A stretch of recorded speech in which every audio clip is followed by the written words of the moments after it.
Good evening, College Park.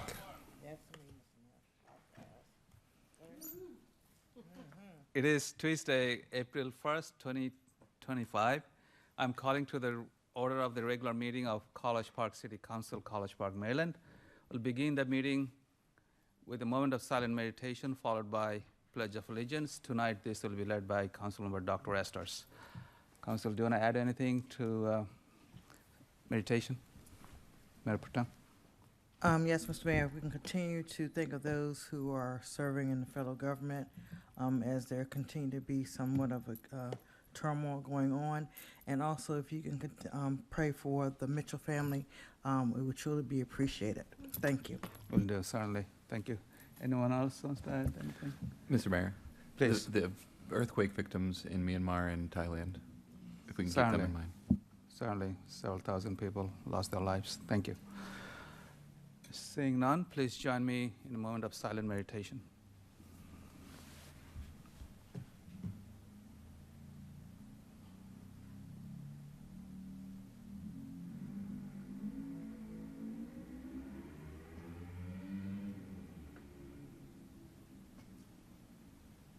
Councilor Dr. Esters.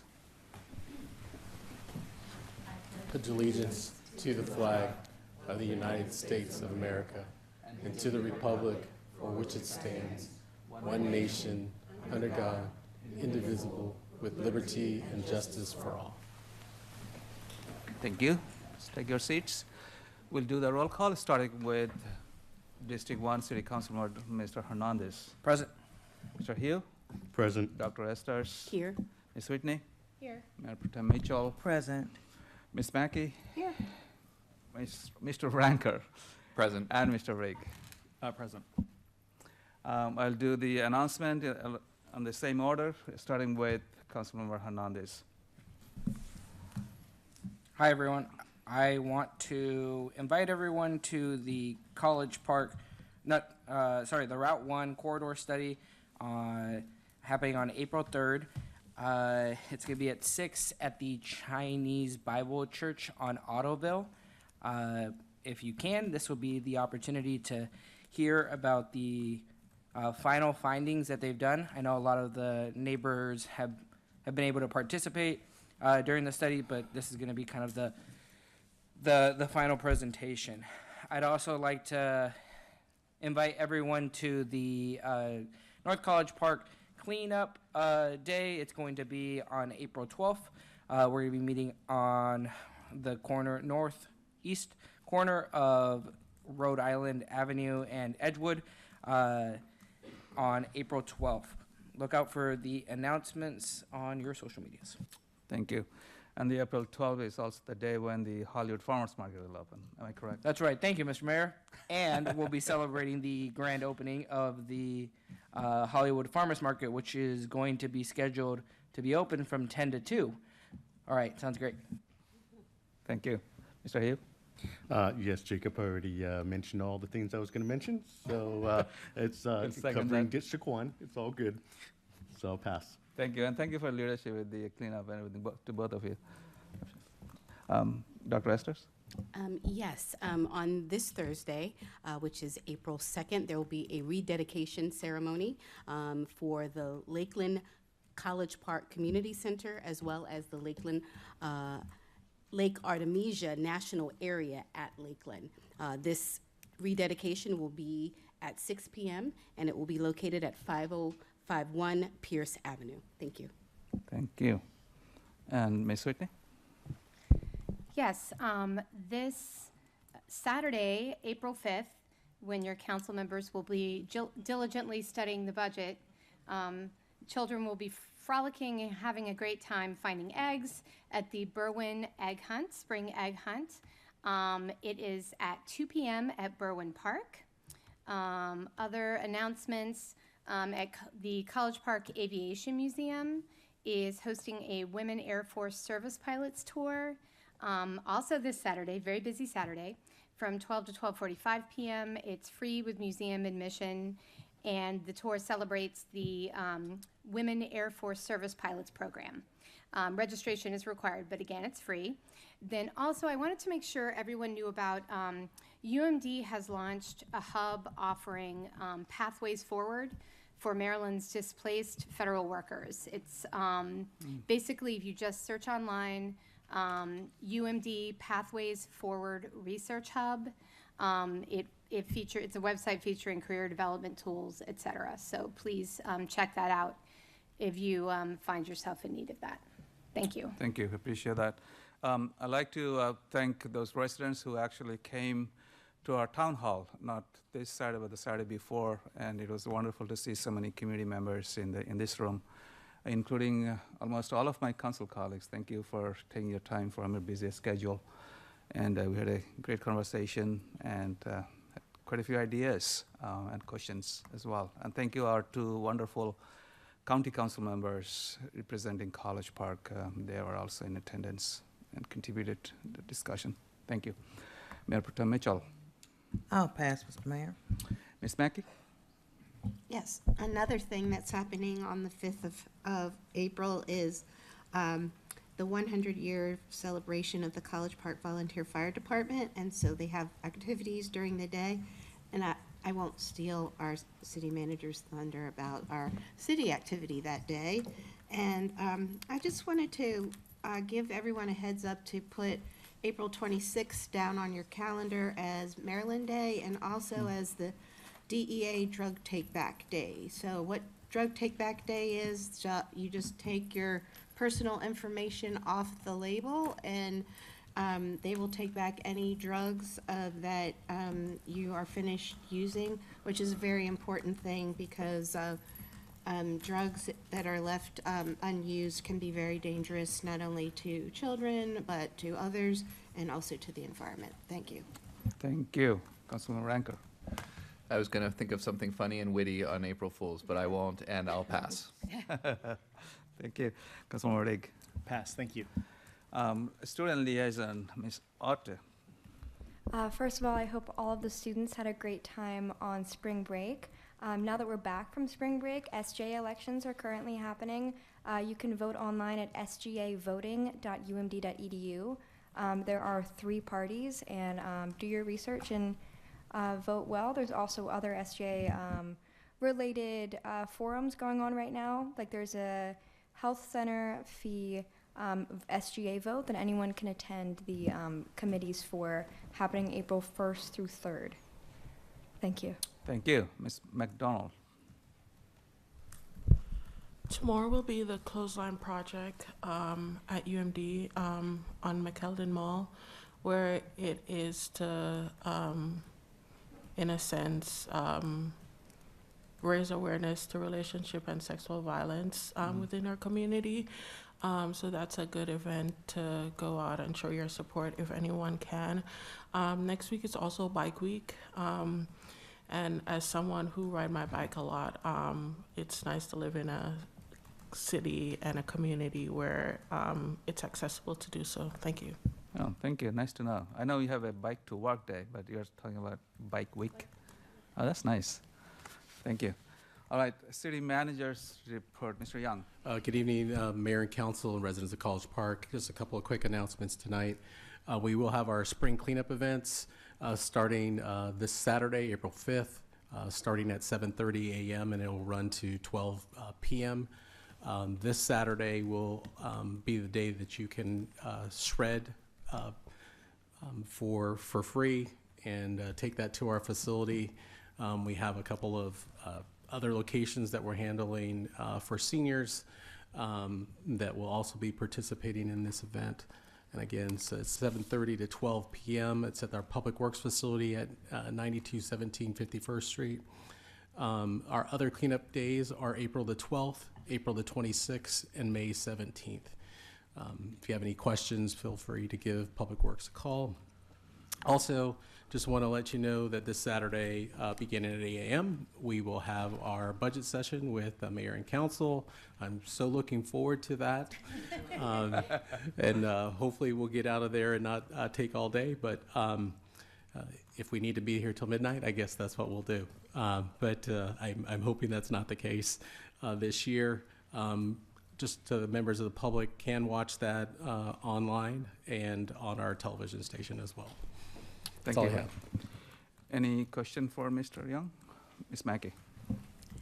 And the extravaganza is Saturday too also, right? Is- Yeah, Yes, ma'am. correct. Okay. Ms. Whitney was actually announcing. it. Oh, is that the same thing? It is the same No, Saturday. it's two different things. But that is a Barwin egg hunts, right? Yeah. Something like that, yeah. There's lots of activities going on, and the College Park Fire Department event is going on in the noontime around. It's a busy day. Seeing none, Dr. Esther has a follow-up comment? I guess I do have the April Fool's announcement because I was overzealous. The event is actually May 1st. Thursday, May 1st is the rededication. My apologies, Yeah. but now you all know about it, so your calendar should be marked appropriately. Thank you. And that is the rededication of College Park Community Center Yes. and the Lake Artemisia. Yeah. May 1st. Okay, thank you. Thank you. All right, seeing none, let's go to the next order of business, and that is acknowledgement. We have one former city councilman, our good friends, Mr. Rob Day is here. Very nice to see you, Mr. Day. Councilman Day. Once you're a councilman, you're always a councilman, right? We can call him. All right, I don't see anyone online. Elected officials. All right, seeing none, next go to the next order of business, which is the proclamations and award. And we have one proclamation to make. Let me see.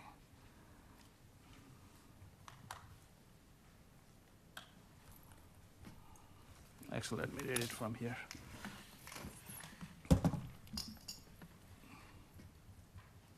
And this is about College Park Volunteer Fire Department 100-year celebration.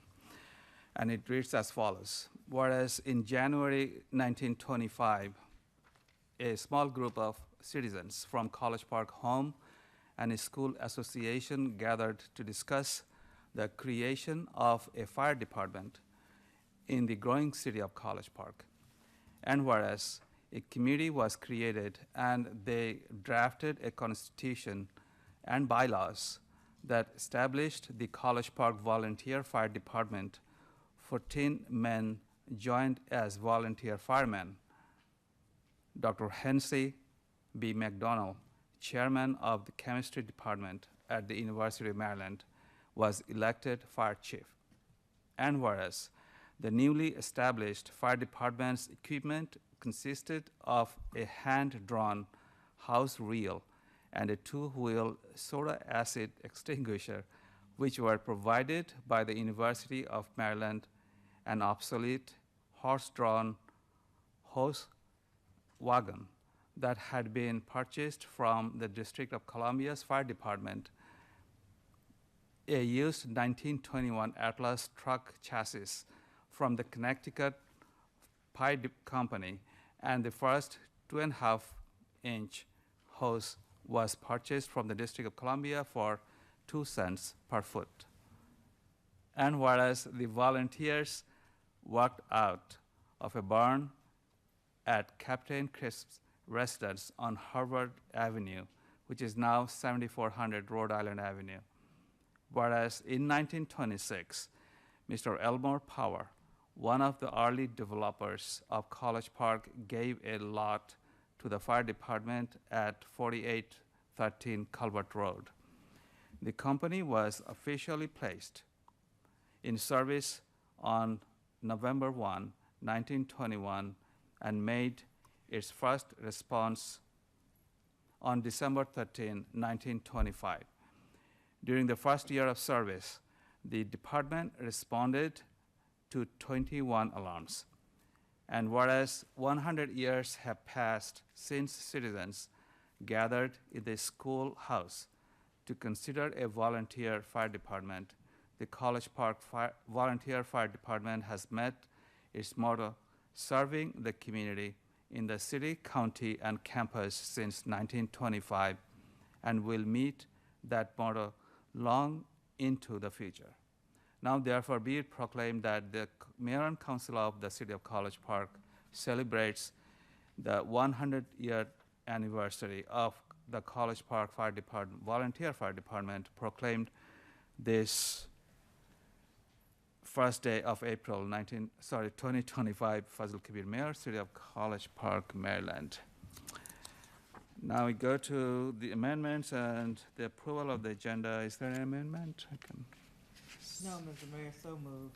Accept the agenda. Second. All in favor, say aye. Aye. Any opposed, any abstention? The agenda has been approved. Now is the time for public comments. If you have any comments on the consent agenda or non-agenda items, including the work session items, you can come to the podium and speak. You have 3 minutes in the room. If you have joined online, please come forward. Thank you. Please state your name and if you're a resident of College Park for the record, and proceed with the testimony. You have 3 minutes. Yeah, come a little closer to the mic, please. Yeah, I can hear it.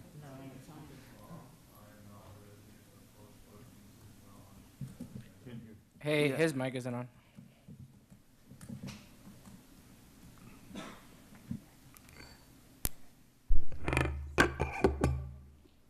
There it is. I think it's, Hello, yeah, now I can hear you. Thank you. my name is Ethan Pham. I'm not a resident of College Park, and this is on a non-agenda item. I'm a University of Maryland alum from the class of 2024, and I just want to start off by saying I love you. I love you, I love the city of College Park, and I say this because it is not the university, nor the parks, and definitely not the Route 1 traffic that make this city so special. It's the people. The residents, the students, and the local business owners are the ones that make the College Park experience so unique. Now, I've worked closely with local businesses, and I've done my fair share of volunteering, but I wanted to serve this community in a way that would outlast my short 4 years here. So, last spring, I started College Park Flea with Shopmate in Maryland, right outside City Hall Plaza, and my mission to create a safe space where people can come together and share their love for sustainable shopping, art, music, and just supporting small businesses in general. Now, within the last 10 months, College Park Flea has served over 3,500 residents and students, 70 independent vendors across the state of Maryland, and boosted traffic and revenue to downtown College Park. But the city is in disagreement. We've been ordered to discontinue our market until further notice on the basis of a zoning interpretation, and we require special permission from building ownership to continue the flea market. And this was the message I received soon after I quit my full-time job to run this flea market. And there's been no indication as to when we can resume, how to obtain the special permit, or which zoning law was violated. I understand and respect the need for zoning compliance. However, College Park Flea fits perfectly with the plaza mission of a culturally rich community space. In fact, according to section 27-260 of the PG County zoning map, flea markets are permitted and encouraged by right of the plaza. Policies and permits aside, we are more than willing to work with the city and building ownership to obtain a permit, but I just wanted to bring this issue to attention because of how much it means to me and the people of College Park. In less than a week, we've gotten over 300 people to petition and continue the College Park plea, and I just want to read 2 of these messages out loud. Alan said, CP Flea is a place for those to come make friends and family and be appreciated for being yourself. It's allowed us to support local business and return to our community, which should be huge for College Park. In Madison, a small business owner said, this is one of my favorite markets to sell at as a DMV small business owner. It's not just fun, this is our livelihood as a small business that support the DMV economy. Now I'm asking the board and city to consider allowing College Park Flea to continue while we work together to ensure compliance. And I want to thank you for your time in hearing the voices of residents, students, and local businesses who have helped College Park Flea become an essential part of the community. Thank you. Thank you for coming and speaking. Is there anyone else in the room who wants to speak? Don't see any. Let me see. I don't see any virtual hands, so that's all we have. Thank you. All right, let's go to the next order of business, which is the approval of the consent agenda. And we have 3 consent agenda items. Let me read them out, then I'll entertain a motion to approve them. The first one is 25G34, which is about awarding of 4 FY 2025 education grants, including Baldwin Heights Elementary School in the amount of $2,750 for books for every student program. Penn Branch Elementary in the amount of $8,000 for field trips and assemblies. Penn Branch Elementary PTO in the amount of $500 for meeting, refreshments, and activities, and Hollywood Elementary PTO in the amount of $500 for meeting, food, coffee, and movie night. And second one is 25G36, which is the approval of a letter of support for the application that Laurel Cats, Inc.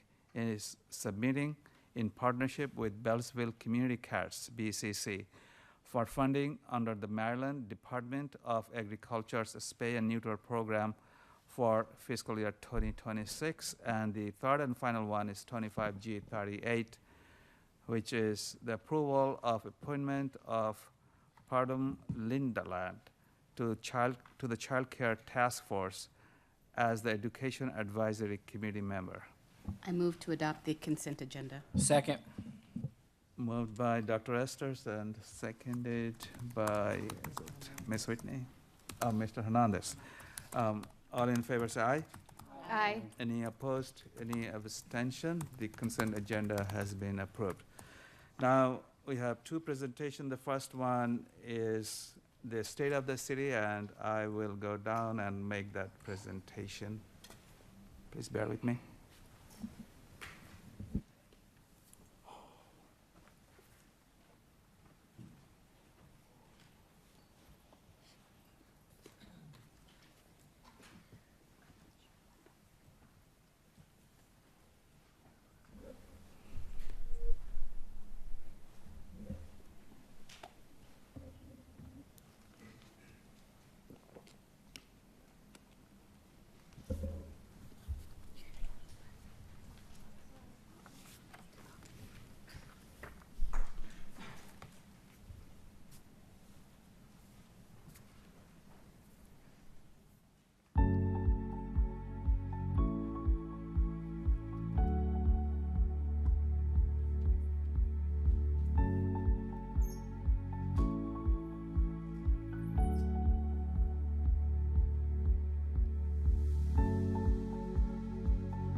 Welcome all to the 2025 State of the City Address. I am your Mayor, Fazil Kabir, and I am proud to showcase all of the accomplishments, initiatives, and projects that the city did in 2024. Through our strong and dedicated workforce, we were able to achieve these goals and create a strong outlook for this coming year, despite the regional and national challenges. 2024 saw the completion of several large projects, the start of new services and initiatives, and celebrations of the city's dedication to its residents. College Park has become one of the fastest growing cities in the nation, and we are proud of all accomplishments and amenities that we can provide to our community. This past year, the city hosted more than 20 events with more inclusive events, including our first Lunar New Year celebration and our first Latino Heritage Month event, Bailamos. The city continues to celebrate its community's diversity through various month celebrations like Black History Month, Women's History Month, Pride Month, and more. The College Park Urge Clubhouse celebrated its grand opening in March and has already hosted events. Phase 1 of the Route 1 rebuild project was completed, yielding a safer, less congested, and improved road. We look forward to the completion of Phase 2. Thank you to our partners at the University of Maryland State Highway Administration, Prince George's County, and District 21 representatives for bringing this to the finish line. Duval Field is now under construction and is anticipated to be open next year. With the renovation, the city's largest recreational facility will have new multi-use courts and fields, amphitheater, fitness trail, new playground, and so much more. We look forward to getting together at events, hosting games, and just going outside to play. Founded in 1974, the city's Youth Service Bureau, Youth and Family Services, has served more than 4,000 local youth and their families with counseling and other resources. Youth and Family Services is an asset to our community, often going unnoticed. One of only 8 of such facilities in the state, we recently celebrated 50 years in 2024. To help further bridge communication gaps, especially during emergency events, the city launched a new text messaging service for residents to receive major news and alerts sent to their phones. Sign up today if you haven't already. We also redesigned and improved the city's website to make it easier to navigate, increased accessibility, and added new features like a chatbot. 4 more storm drain murals were painted. This one is in District 1 on Narragansett. There are not only our accomplishments, but accomplishments for the community and our partners.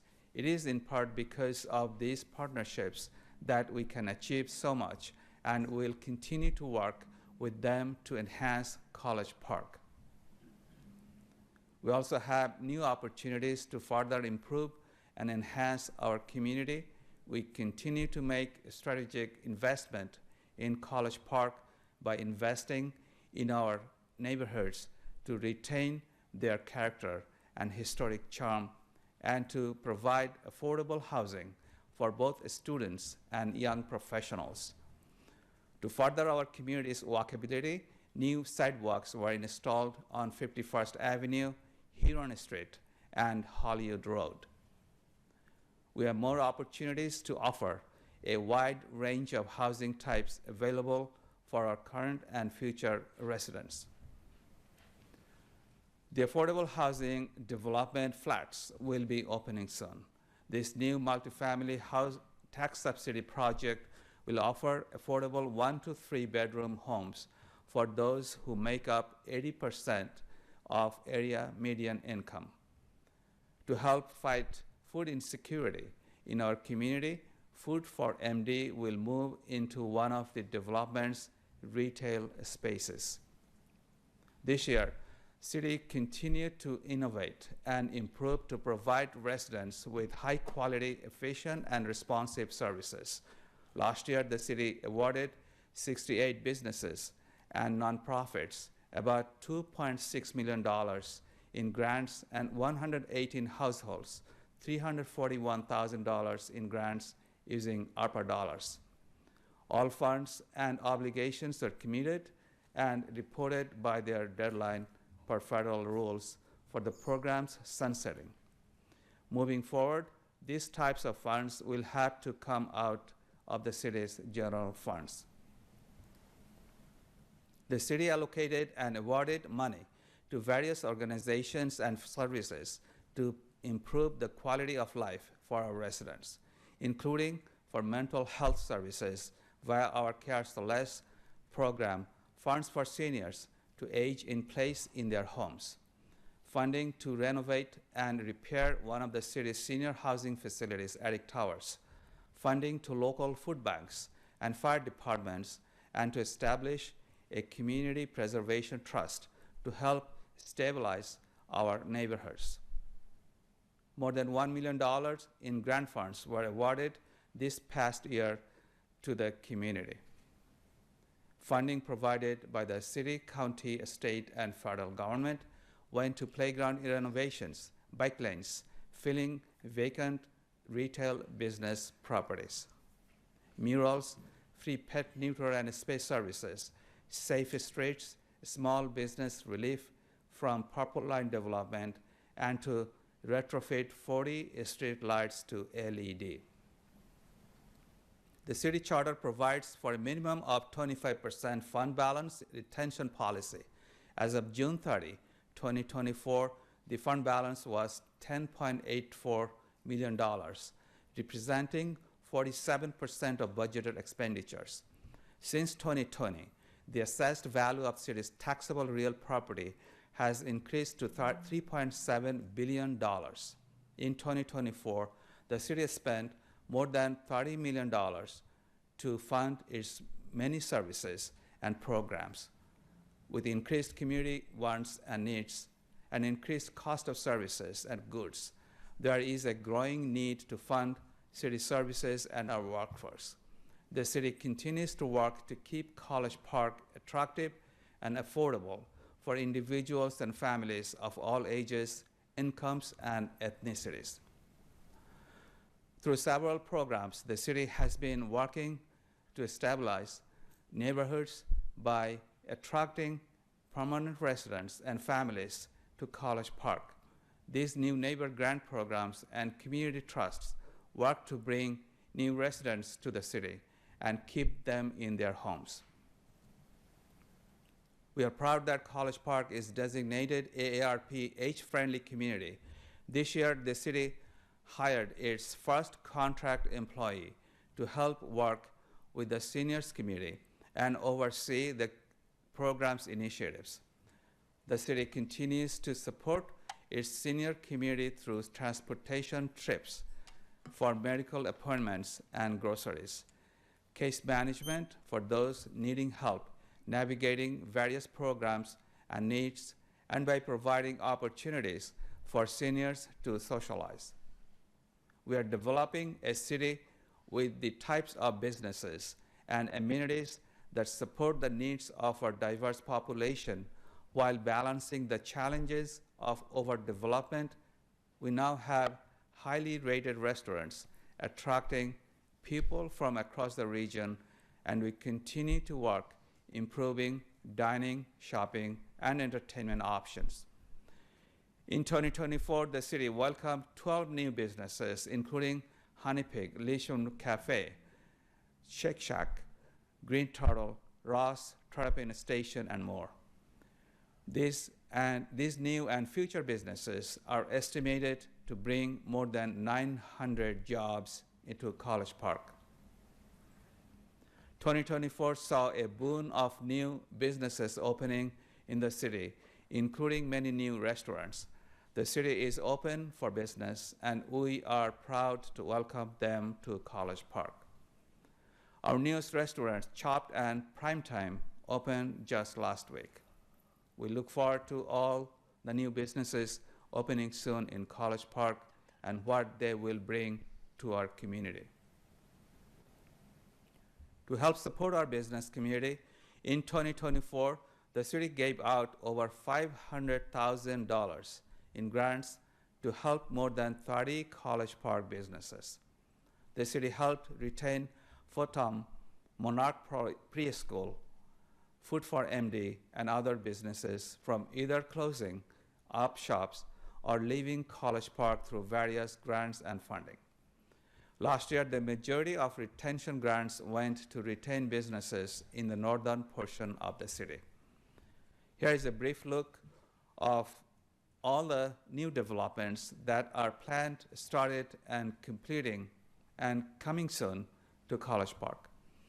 From mixed-use housing and townhomes to commercial and community spaces, the city has quite a few new developments coming online in the next few years. The city continues its work towards preserving, improving, and expanding our natural spaces. In addition, the city is striving to become a sustainable city that continues to reduce negative impacts on the environment. We increased the amount of food scraps collected through the curbside and drop-off programs, thereby diverting more from the landfill. The city now has 458 homes participating in the program. Bulk trash collections continue to decrease. Since 2020, we have had a 49% reduction. 2024 saw the reversal of our declining recycling trend. We had an increase in the number of tons collected for recycling.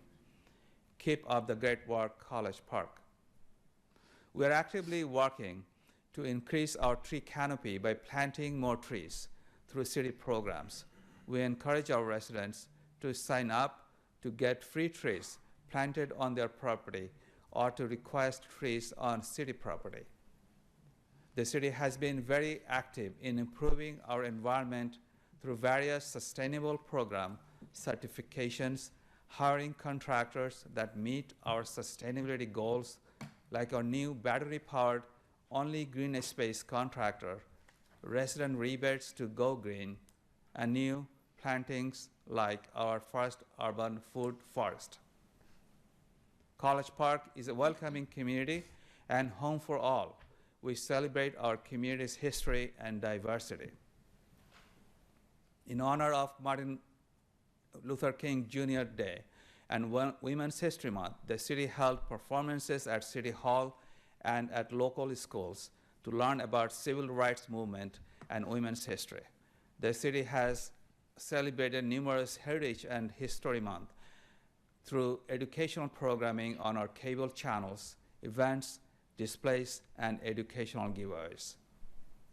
The Restorative Justice Commission continues its work with the Lakeland community through a variety of community engagement activities, including community days, renaming of Lake Artemisia and the community center, educational and academic grants and scholarships funds, and partnership with Columbia University to research the community's history. The city continues to score almost perfect scores on the Human Rights Campaign's Municipal Equality Index. It is vital that our community feels safe. We continue to enhance the city's safety by increasing positive interaction with the law enforcement and improving safety infrastructures. As you can see, in 2024, our Code Enforcement Division processed thousands of service requests, issued permits, and investigated and acted upon almost 2,000 noise and other complaints. Safety starts at home, and to ensure that our rental housing met all safety codes for students and renters. Code enforcement officers inspected about 1,600 residential rental structures and the more than 10,000 residential units within them. We are improving the lives of all our residents, including the four-legged ones. With 2 full-time animal control officers, the city was better able to respond to the almost 400 calls for animal-related services and ensure that city pets also have a safe place to call home. We are actively creating an interconnected and accessible city via all forms of transportation, especially those that are environmentally friendly and reduce traffic congestion. Our micromobility service is as popular as ever, with about 275,000 e-bike and e-scooter rides in 2024. Geofencing was also installed across the city to help prevent abandoned scooters and e-bikes on private or off-limits property. The city is working to help better the future of our youth through improved graduation rates and more educational opportunities. From tutoring programs to public education grants for boundary schools, the city is supporting and helping our students access more educational programs and higher success. The city continues to support our youth through almost $50,000 in grants awarded to area schools, PTOs, and youth summer camp scholarships. These programs award our youngest residents more opportunities to learn and grow. Our Youth Services Bureau, Youth and Family Services helped more than 156 children and their families this year with clinical services. There are many great things ahead of College Park in 2025. We'll take a quick sneak peek at some things to look forward to. We are so excited about what the future will bring in College Park. A new playground at Calvert Hills, a new Pierce Avenue Park, a streetlight LED retrofit, and protected bike lanes are just some of the amenities that infrastructure projects planned in our capital improvement projects. Be sure to come to our monthly summer concert series, Friday Night Live, Spring Festival on May 18, College Park Day on October 18, and neighborhood game nights. New this year, the city is partnering with Recwell to provide a discounted entry fee to join adult social sports leagues. More possible programs and details to come soon. The city has partnered with Flave App to bring people from around the region to visit College Park restaurants. Coming this summer, a taste of College Park. Woohoo. We want to hear from you. A new community survey will hit randomly selected homes this September. If you get a survey in the mail, please fill it out. We couldn't be prouder to be Maryland fans right now. Show your top pride with special resident-only discounted football season passes. The city continues to work together with our partners like the university, the county CP Cup 21st delegation, MNCPPC, neighborhood organizations, and the private sector to make College Park a more vibrant community and one of the top college towns in America. With uncertainty coming from the federal government, the city remains steadfast and committed to providing our residents the highest quality of services, a welcoming and inclusive place to call home, a strong city workforce, and services that highlight our core values of diversity, inclusion, sustainability, and collaboration. We're a strong community. I thank our residents, staff, and council for all their hard work and dedication. Together, we are all one College Park. Thank you.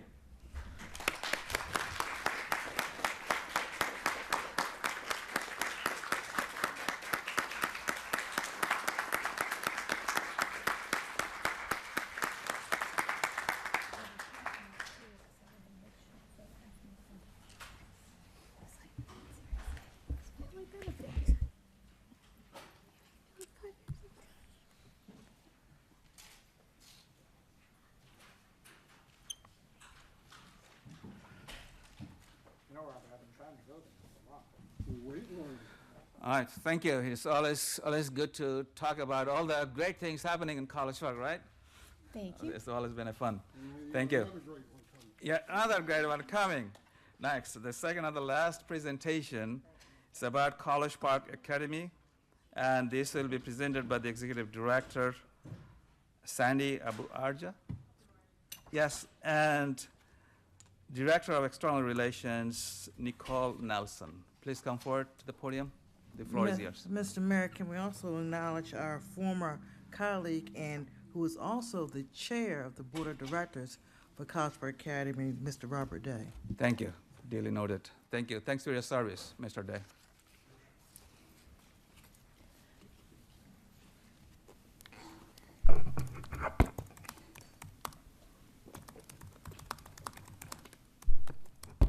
Thank you. And can someone put the, okay. Good evening, Mayor, council members, and residents. Thank you so much for having us. My name is Sandy Abuarja. I'm the Executive Director of College Park Academy, and it's an honor to be here. My colleague is Nicole Nelson. She's the Director of External Relations. And I'd like to also give a shout out to Denise Mitchell for being a board member at College Park Academy as a founding board member. So thank you so much for having us. And we just thought we would share a little bit of the history, because thanks to the City of College Park, the University of Maryland, and Prince George's County, College Park Academy has now been in existence for 12 years. We were established in 14, and we are continuing to hold up our vision and mission of offering a rigorous college prep school for grades 6 through 12. Today we serve 681 students from grades 6 through 12. We are a lottery-based entry.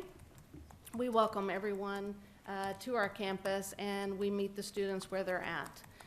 Before digital curriculums were cool, we were one of the first middle schools in the nation to offer blended learning education, and we're very proud of meeting the students where they're at and providing them with advanced placement opportunities to achieve their goals.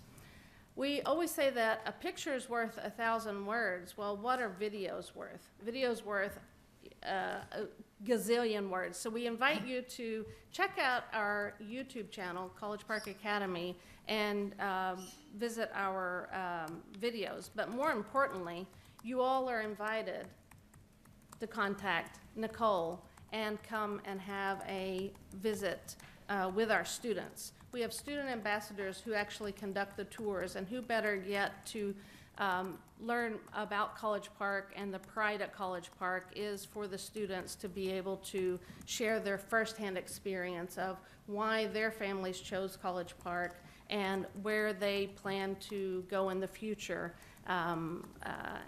meeting the vision of what their families set out to do for them.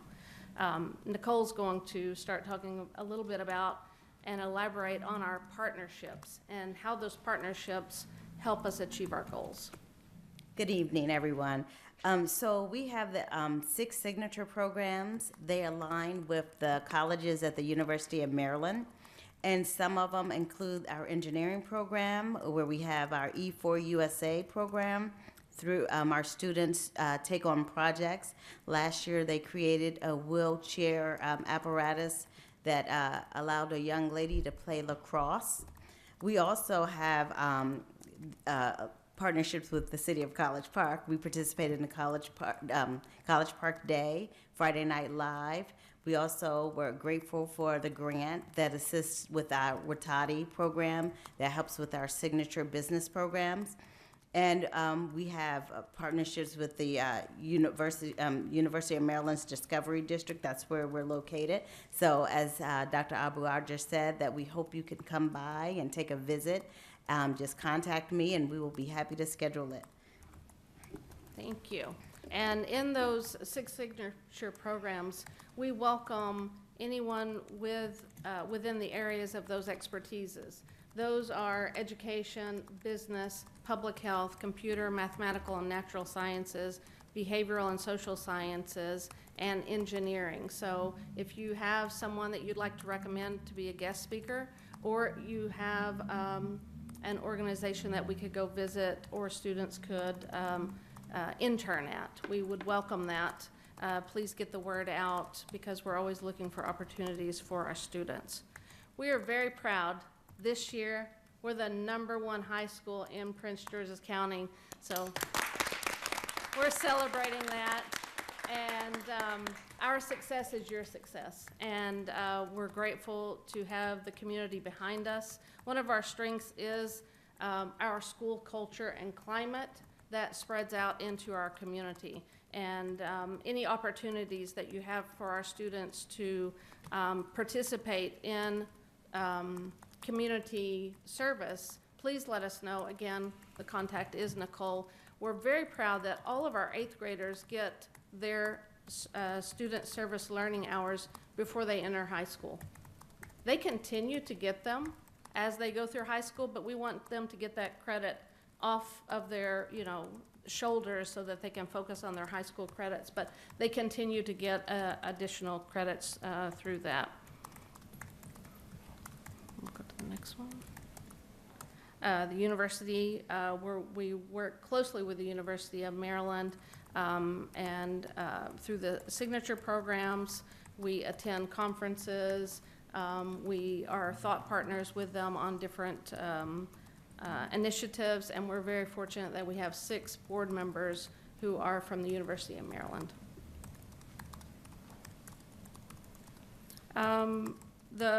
The facility, like Nicole said, we are on the Discovery District, not too far from you, so please come visit. We're carrying out our mission in that facility, and we're using the state of Maryland to bus our students around to have different learning engagements. We're very fortunate that we have a very strong staff retention. We don't have a high turnover rate. Our student retention also is high, and we're grateful for that. Okay.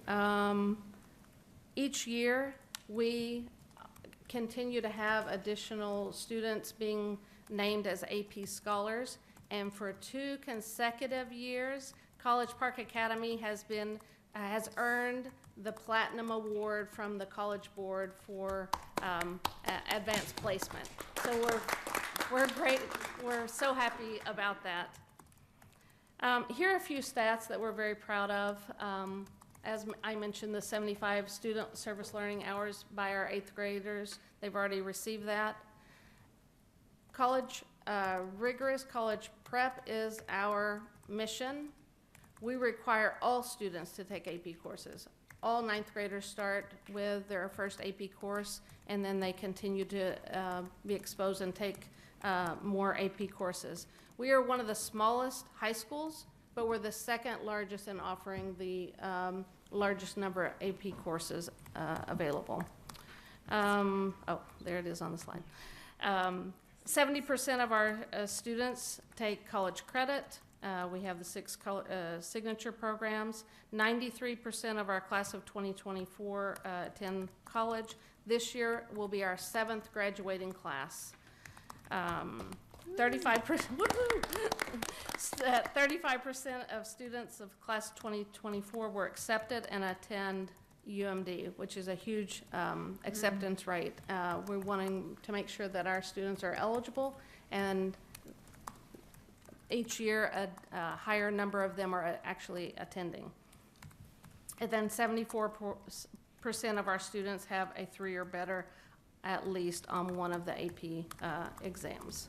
And we're continually, looking to improve. So those are just some of the stats. I, again, invite you to come to College Park, meet our students, tour the building, send some experts our way for us to invite them to be guest speakers, and thank you for your support. Thank you. Thank you for your leadership, and thank you, Ms. Mitchell and Mr. Day, for your many, many years of work. I know about 15 years ago, you probably started talking about starting this new school, facing all the challenges we have in the county school system, and we came up more than that maybe. And I can remember in the 2011, Ms. Mitchell and Mr. Day probably remember, city and the university, they used to put the same amount of money, $75,000 each, and a little bit of money. then we started College Park. College Park School Academy. So thank you. You have gone way than we actually thought in the beginning. So it's lots of Thank you. accomplishments and congratulations on everything you have done. Thank you. Thank you. I've got, I'm sure there are a couple of questions. Ms. Mitchell? First, I want to say thank you again for coming tonight. I thought it was very important for not only my colleagues, but for the residents of College Park to hear about the accomplishments of College Park Academy. But I also want to take the opportunity to thank former Mayor Andy Fellows and former Councilmember Eric Olson, who's now our County Council member, and former Councilmember David Milligan, who thought about this concept before we even brought this to inception in 2013. So they really are some of the individuals who really sparked the conversation about having this type of learning process going on here in College Park Academy. I want to also say for the viewing audience that if it wasn't also for Dr. Wallace Lowe, the former president of the University of Maryland, we would not have College Park Academy. He is the one that put his name out there to solidify how important it was to have a school that was different in option and different in learning and different in platform for the students in Prince George's County, because many of our young scholars were leaving at 8th grade to go to Montgomery County because they knew there was a better education. So I did want to say that, but my question, it's a comment and a question. In talking to people, they don't understand College Park Academy's platform, but the question I have, and I would like you to articulate, since we had COVID, during COVID, our children were already prepared to pivot to online. Can you speak to that? Sure. Yeah. Yes, definitely. When actually I joined College Park Academy in October 2020 during the pandemic, and I was fresh back here in the States. I was overseas for 25 years, just returned, and I was amazed at how easily College Park Academy pivoted in March when they were told that they were going online. The story told by Dr. Libby was the county came to College Park Academy and said, okay, we're going to close, we'll be in a couple of days. We'll be back in a couple of days. And closed down. Everyone went online. There was very little training that needed to take place for our teachers to be able to switch over to the platform. We didn't miss a beat. The University of Maryland reached out to us and asked, can you help 11 other districts across Maryland transition from face-to-face to virtual, and we got on board. And so the Principal Baker, myself, our counselor, our math coach, conducted webinars with the University of Maryland for the Maryland teachers, provided them with the support, gave them the tools that they needed, and then we also helped them transition to hybrid. Hybrid was another beast where we had students at home and we had students in the school, and that was a different teaching method or experience that they needed. And so we helped them transition to hybrid, and then we saw them all the way through and took them back to face-to-face. So we were grateful to be able to use our area of expertise to help our fellow educators across Maryland. And so, I'm sorry. So I'm gonna step in there and say one thing. Sandy's being humble. During the COVID event, 99% of the schools across the country dropped classroom participation to almost 50%. College Park Academy dropped to 97%. That in itself tells you what we were doing was right. And it is why everybody came to College Park Academy to find out what we were doing. And so Okay. too, I would like to say also, thank you, because it's ironic when you attend conferences, and especially on the, about education, and someone was talking about College Park Academy, and they said, oh, yes, Ms. Mitchell. I said, yeah, that's the school in College Park, Maryland, not College Park, Georgia. And we are the ones that were able to showcase what we do to other states. So states like Georgia, they all want to come now to see what College Park Academy is doing. So congratulations to you. And the visitors to the school during that time were not only national, but they were international. So we had people coming from other countries to see what we were doing here to get it right. So Amazing. our leadership, our team, Dr. Libby, I can call him that now. That's right. Mr. Baker, our middle school, and the administration, and Sandy and the team really did a really clean transition. The parents were involved, the students were involved, and it just worked. Thank you. Absolutely amazing. Any other questions? Mr. Hernandez. Dr. Esther, sorry, I didn't see your hand. Please go ahead. Then Mr. Hernandez. Thank you for all the work that you've done. It makes me proud. It makes us proud. One of the questions that I had was about the College Park Academy alums who wind up going to UMD and how they engage with your current students. Yes, so one of my missions was to launch the Alumni Association, so they automatically become alumni as soon as they graduate. We have several that have gone on to UMD. In fact, we just put out our spring issue of our Alumni Spotlight, and I can send you all a copy. And that's just a snapshot of some of the great things that our students are doing after they leave College Park and the preparation that we gave them to succeed. And can you also share about them coming back as the alumni panel? Oh, yes, yes. We have 2 opportunities for our alumni to come back. One is in January, that it features the University of Maryland only alumni to talk about their experience at the University of Maryland. And then we have a college alumni day where all colleges, students from a variety of colleges. Last year we had 13 colleges represented, and the students came, our current students, talk with the alumni so that they could get firsthand experience of what it's like on the different college campuses. Amazing. Mr. Hernandez, please go ahead. Y'all figured it out. Can you guys help with the Prince George's County's public schools? Because they could use some help. I laud everything that you guys are doing. I think it's awesome. I'm wondering, I did hear a rumor that you guys were considering relocating into College Park at one point, and I know you guys have a great location, but, for the opportunities to expand, I'm wondering if that's still on the table?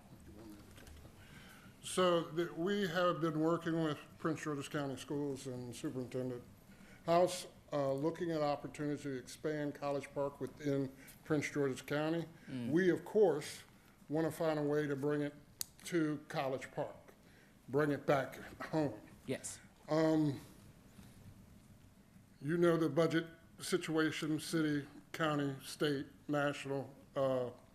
Right now, it's a little tough to push that envelope with the school board, but we are going to continue pushing to find ways to expand that, look for ways to bring it. If we don't build another school, build into a school.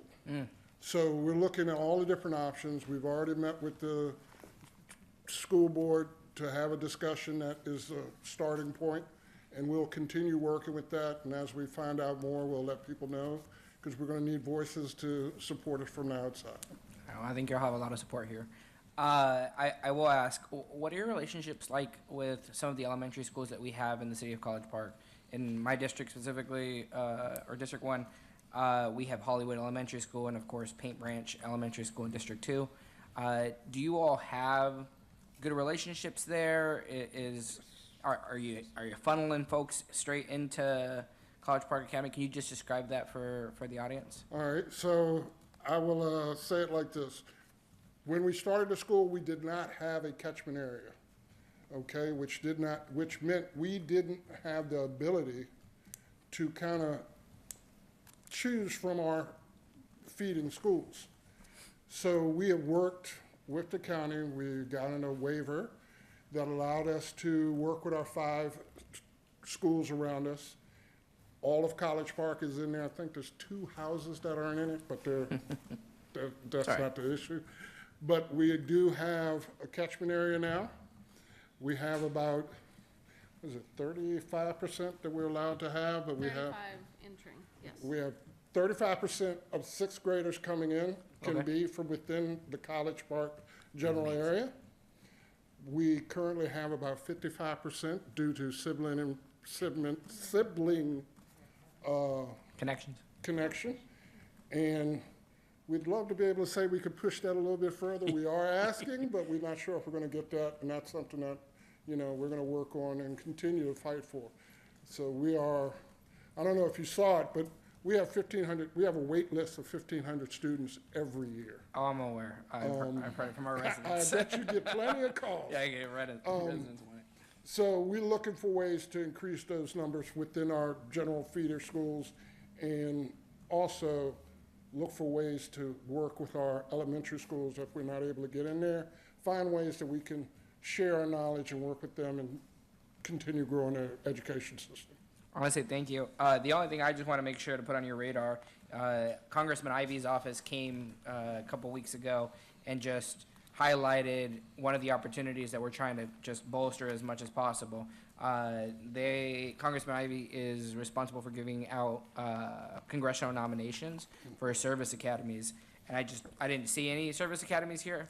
Having gone to the Air Force Academy myself, like I always encourage folks to apply, but definitely have an ally with Congressman Ivey's office. We are working very closely with Congressman Ivey, and can I go ahead and say it? Congressman Ivey will be our graduation commencement speaker this year. Oh, amazing. Fantastic. So I've known him for a very long time. Our kids grew up together, so I'm always a big fan of his and his wife. So.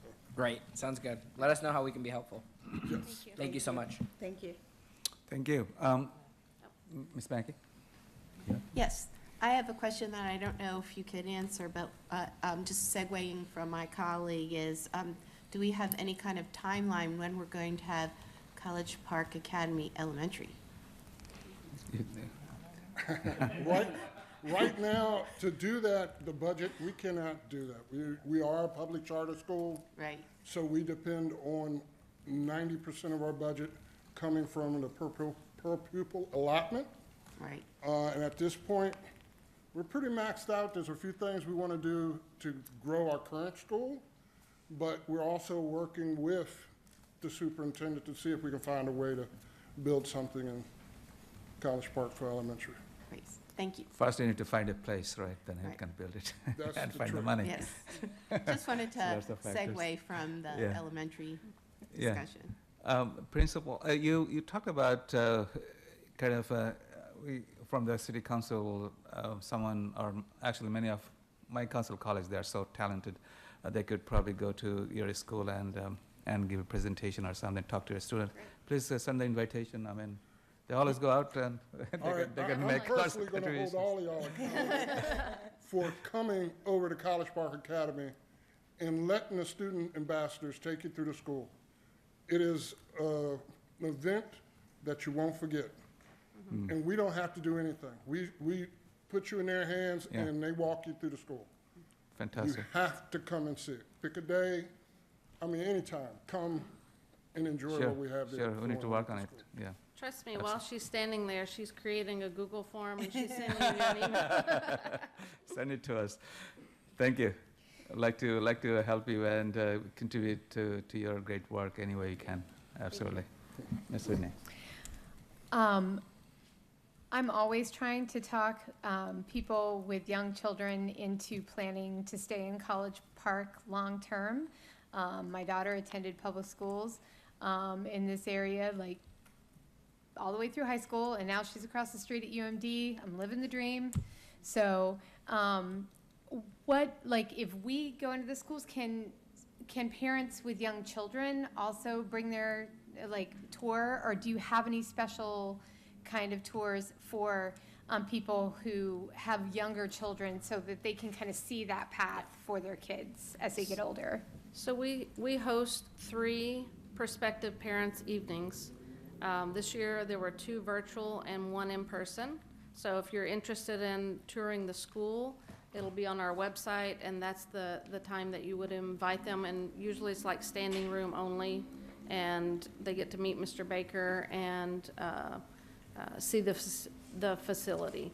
So we typically don't do individual tours because we're in session. We're in session, and it's really hard to schedule. But we're welcoming through the virtual tour. We also have a virtual tour that we can display on the Zoom when we're giving prospective parents meeting, and Nicole and I could run that meeting as well, where you can actually see the school building without being in the school building. So we can accommodate for them. Certainly. Send that Google form when it's ready.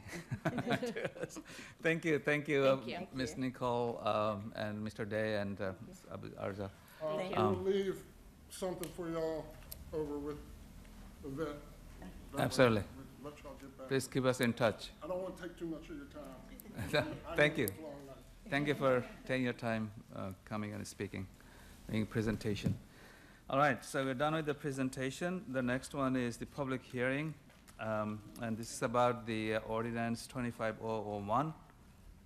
This is an ordinance of the Mayor and Council of the City of College Park amending City Charter Chapter 125-10, Housing Regulation, Chapter 141-6, Refuse, Toter, and Recycling Containers, and Chapter 110, Fees and Penalties, and this will be taken by the Director of Public Services, Tito Coker, and our City Attorney, Stephanie Anderson. Mr. Coker, I think you'll kick it off.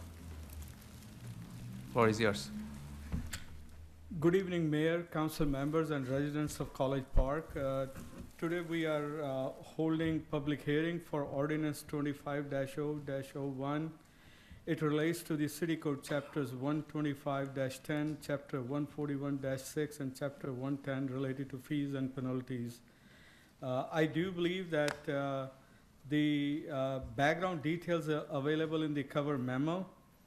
And there have been recently a little bit of confusion regarding the mention of April 8 in our public hearing notice that we put in the ordinance on web and through other channels. And we wanted to make sure that we are keeping this particular item open for a week, and we discuss it back for any final changes to the ordinance. And everybody is given an opportunity, and it'll come as an action item on April 8. That's what our recommendation is. If there is any other question that council members or anybody else have, I'm here to answer them. Certainly. So tonight we will be still holding the public hearing, but we will not be taking the action tonight. It will be done in the next council meeting. That's Yes, your sir. recommendation. Thank you. Is there any question? I know we talked about this 3 times, I believe, in the council. Mr. Rigg. Yeah, I'm sorry. I'm trying to just really understand why it is that we're not able to take action on this tonight, why the recommendation, because there was a miscommunication in the notice. Is that the reason why we're not proposing to take action on this tonight? Yes, that is correct. There might have been, we had both April 1st and April 8th in the body. Oh, I see, So okay. to make sure that there was no confusion, we wanted to hold the hearing today, but also leave the record open so that comments could be made, public comments could be made and not confuse anybody if we took final action this evening. Okay, thank you, Ms. Anderson. And Mr. Mayor, if I may have a moment, just Absolutely. Is it appropriate to provide a little bit of background, just briefly, About the ordinance? I don't know if we'll have a chance to speak after the public hearing, or Yeah, you can. or would now be an Yeah, appropriate please time? go ahead, Okay. because we are not taking vote tonight, Great. so we will not have that I'll be very brief. We've gotten a lot of communication about this particular ordinance, but oddly, the communication has been around a part of the ordinance that a part of the code that we're not proposing to change. I think what the ordinance did was it uncovered a long existing part of the ordinance that dictates where toters can be placed on the property that has been in the code for at least 2 decades. And so we are getting just a lot of feedback from residents who believe, and I believe mistakenly, that we're trying to change that requirement that, again, has been in the code for 2 decades. The purpose of this ordinance was and is to limit the storage of beer pong tables in front yards and to eliminate the use of city property being toters and recycling containers and trash containers as supports for beer pong tables. It's very, very, very, very narrow.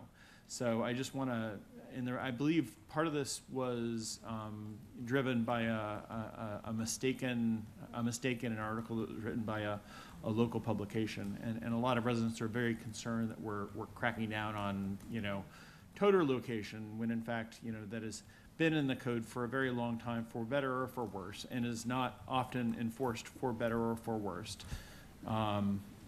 but is not impacted at all by the ordinance. So I guess I'm saying this just to urge residents to, you know, we're very interested in feedback on anything, of course, but we're especially interested in feedback on the meat of the proposal, which is the limitation of the storage of beer pong tables in the front yard of residences in the city of College Park. And we don't necessarily, you know, need to hear any more feedback about the location of toters, because that's not the substance of the ordinance. So anyway, that's Thank you. Thank you for the opportunity to speak. Yeah, I also came across a couple of social media posts, and also some of the emails actually came. There are some confusions and frustration in the community about the location and placements of the toters. I mean, the residents will still be allowed to place their toters on the side of the property and the back of the property. But I think the draft resolution only asks not to put any toters in the front of the property. All right, any other questions? Mr. Hernandez and Ms. Mackey. Ms. Mackey. Ms. Mackey first, right?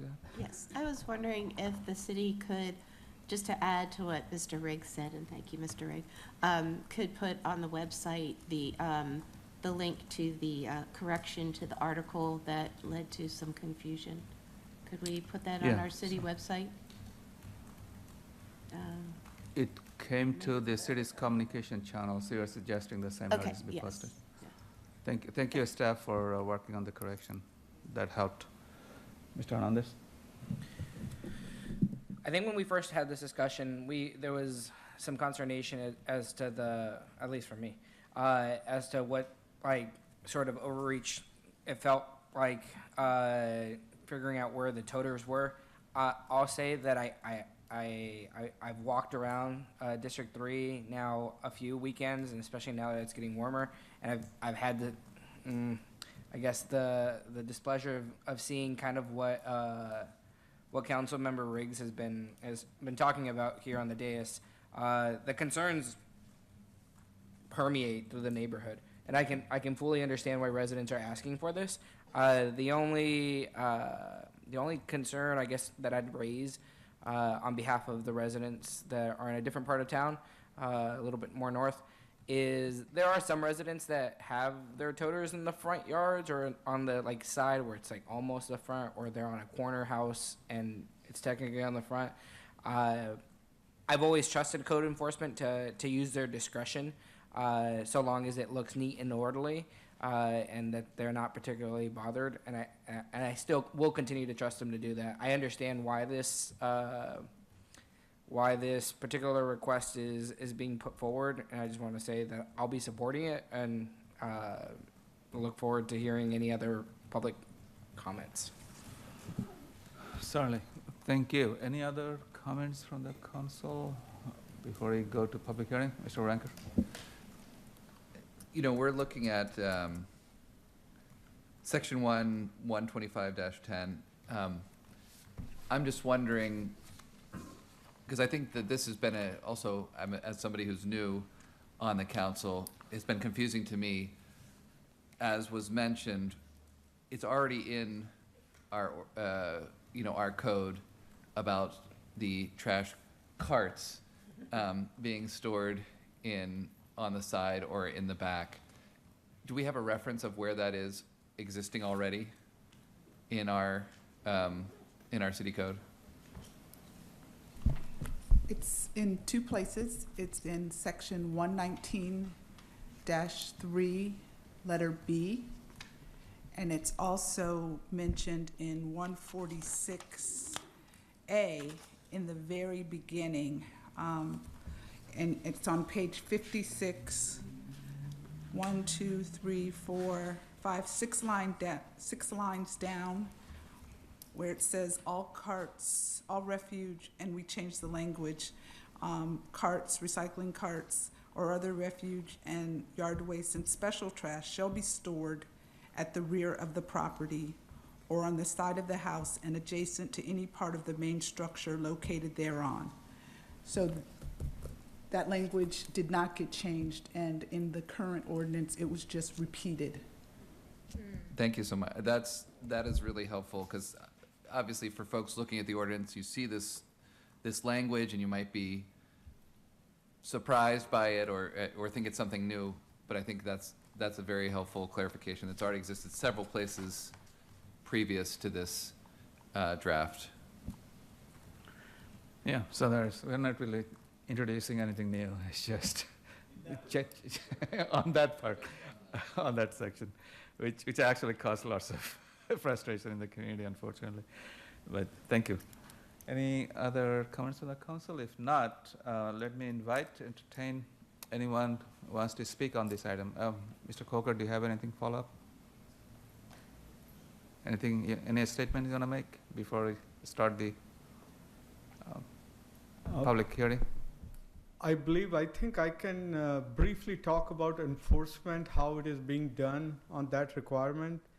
Typically our staff just responds to the complaints or anybody who brings us attention to toters or recycling containers not being taken back. And our approach is always, is this an issue or is it causing health, life safety, or quality of life issues? And I can tell you, I think the other day when I was in Clubhouse, I had also seen, coming back to the hall, kind of looking at some of the locations where things are neatly stacked, but they are always in the front yard, or they may be stacked to the front one side of the facade wall there, and they look very neat and clean. We are obviously, as code enforcement officer, are not going to do like enforcement because it may not meet the code language, but it necessarily doesn't raise a issue.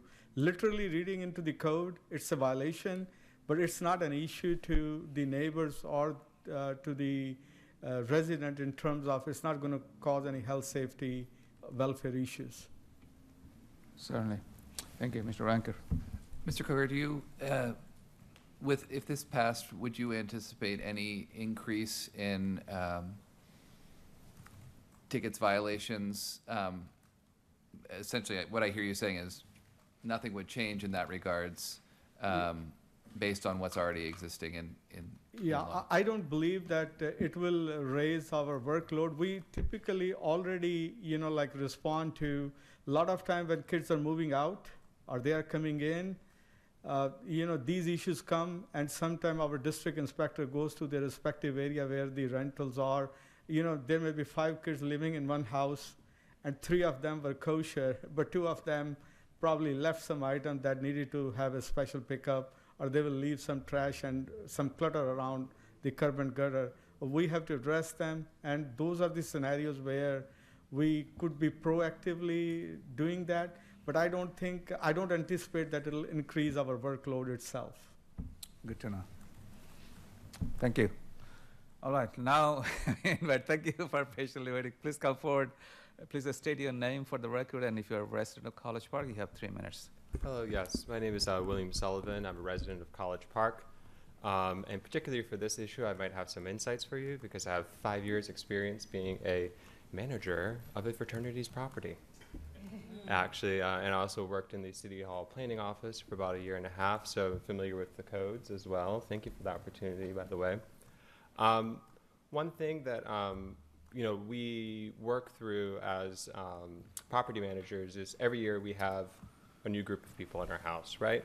And there's that education process. So in fact, the first week of move-in, I'm not only educating my residents, but I'm going to my neighbors, and I get excited when they take out their trash bag, because I'm like, oh, did you sort it? No, you can't put that there, you can't put this there.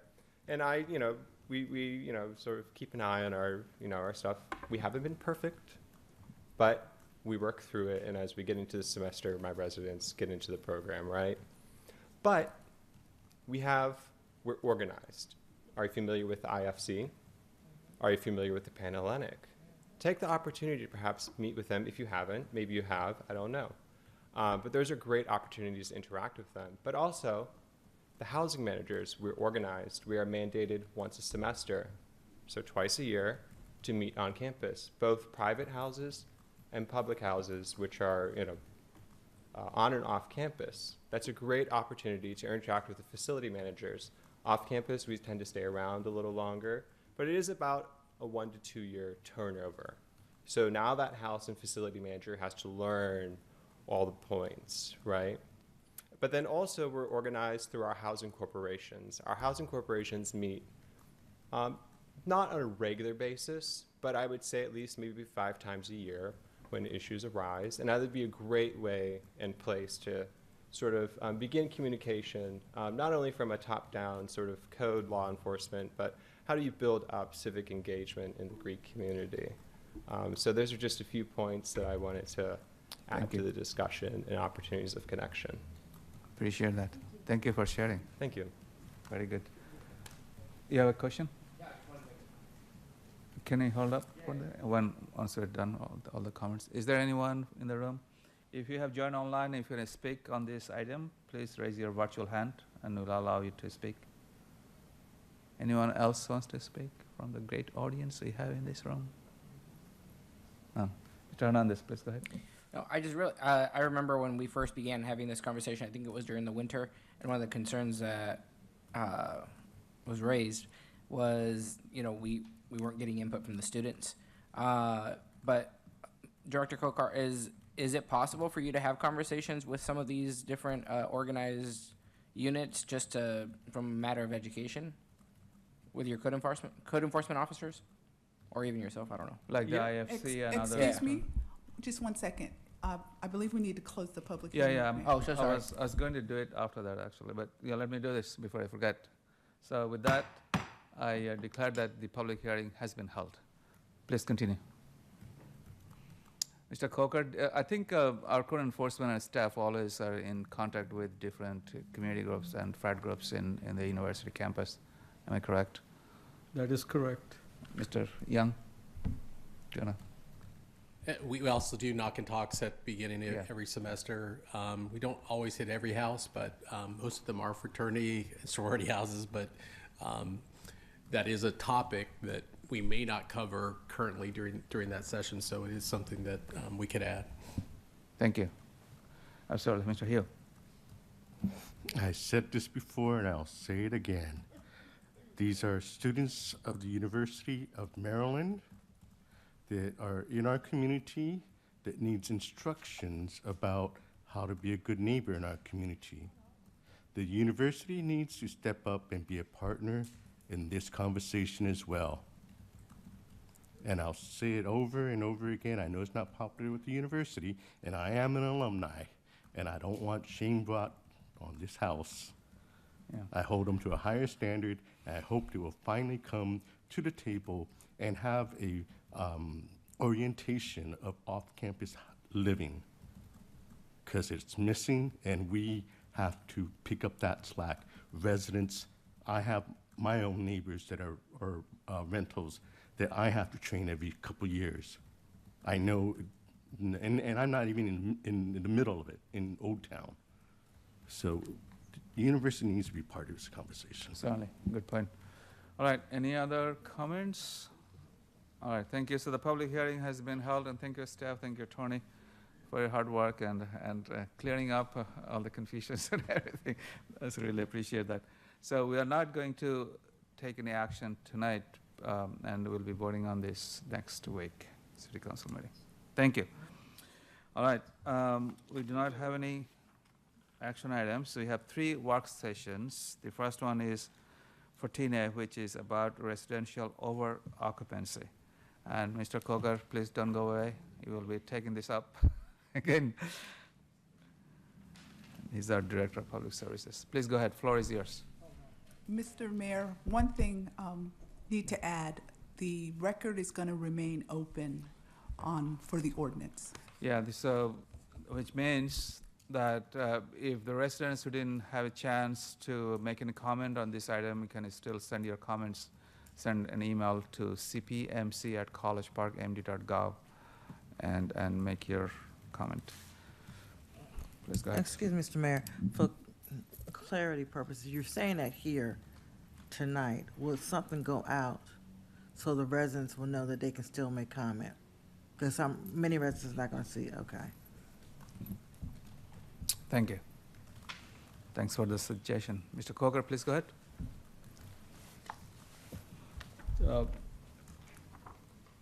We are now discussing item 14A, residential over occupancy. Yes.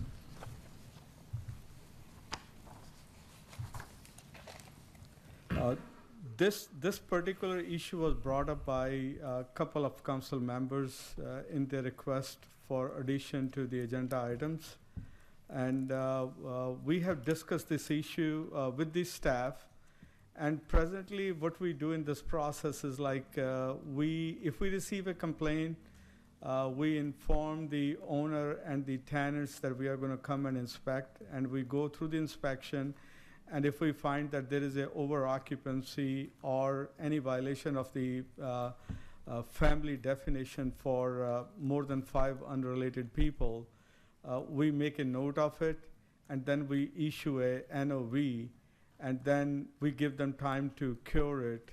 And when we go back after the curing time, in majority of the cases, the landlord meets with all the requirement that is needed at the location. That is what our experience has been in dealing with over occupancy and the enforcement related with the family definition for more than 5 unrelated people here in the city. Of course, the cover memo has a lot of mention of different items, the things that we find during those enforcement. So they are just to read through some of them, there have been scenarios where understairs spaces have been utilized with mattress being put in there. It's usually unfinished area, but that has been used for sleeping purposes for some person to sleep like as if they're using a bedroom in that little small area. That we have found out. We have found out violations with the code, mandated emergency egress window. Those have been violation. We have shut down and we have made the property owner comply with that requirement or remove that occupant from that particular room where the emergency window don't meet. If smoke alarm and carbon monoxide detectors are not working, we have made them correct it before it could be reused by an occupant. So those are the kind of scenarios that we have used, and they are all listed in International Property Maintenance Code and our 125 chapter housing regulation within our existing code at this time. I had mentioned International Property Maintenance Code because right now in effect is IPMC 2021 edition of IPMC, and some of the housing regulation that may have been the part of city code, they might be written based off of older habitability code requirement or HUD housing requirements. So we have to make sure that we are trying to adopt the latest code and bring that into consideration when we engage into or in this kind of over occupancy or any of the family definition related things. With all of this also gets the issue of parking, and I do believe that when we have RPP zone, residential permit parking requirement in certain areas in the cities, I believe our parking enforcement officer, they verify how many people are there on the lease before they give them permits and things like that. As far as we are concerned, I think in our existing residential permit requirement or rental occupancy requirement, we have not asked for the copy of the leases from the landlords. And sometimes we get resistance from some of them, like they don't want to do under the context of being the privacy information. But I think we can make that as a requirement, operational requirement for us, and we can start implementing that. These are some of the suggestions that I had seen that we could implement and incorporate into our new procedures. But I just wanted to bring a context of our experiences as it relates to it. Recently, we had one real estate agent advertise like a 8-bedroom, home, and we some of our council members, they have the opportunity to go to that location, and obviously, if it's going to be rented to a college student, and if there are going to be more than 5 students, they will be in violation. And if that happens, like the community can keep an eye on it, and they could do a GoGov complaint or send us an email, call us. We will, address that issue when that happens. But if somebody if we have more than 5 unrelated people in a given home, that's a violation of family requirement of the definition enforcement as we see presently existing in the laws on our books. Thank you. Thank you. And also in your red folder, there is a letter email from our former city councilman, Bob Catlin, and some of the issues that Mr. Coker is talking about. So it's a real issue. Yeah, Thank you. our goal will be to look for guidance or any policy that the council deems necessary based on their thinking as well as the feedback they are getting from the community members. And we would love to discuss that and try to have a collaborative and holistic approach to resolve these things. Certainly. I see some hands. I believe Mayor Protem, you first, and then Ms. Mackey, and then Dr. Esters. Yes. Please go ahead. Ms. Whitney was the first? Please. Well, I don't know that I was first. Dr. Esters was before me, but I did bring it forward. Please go ahead. Please go ahead. Thank you, and thank you to my colleagues. Thank you for bringing this to our attention tonight to discuss, because this is a breath of fresh air, first of all, that we're having this open dialogue and conversation. And it's not for me, it's not trying to be punitive or I got you. It's just it's trying to ensure that all the residents that live in College Park have the best quality of life that they can with those individuals who operate our rental properties. So my concerns, and I know my colleague will have other questions, I do have concerns about investors or persons purchasing properties, and then all of a sudden, purchasing properties that already has 8 to 10 rooms, and then saying that they are going to have family members, plural, and then it turns up to be an Airbnb or renting the rooms out. So that's a concern for me in my community, because we already have a very tight-knit community. The streets are narrow, so more parking is a problem. So anything that we can do to try to, and I guess my colleagues also would chime in, but to try to make the rules a little bit more stringent in order to ensure that those instances don't happen. I do appreciate you bringing up the inspection. But my concern in regards to the inspection is that it's announced. That doesn't do anything. If you announce it, they're gonna be in comply. I want you to do it unannounced so that they understand that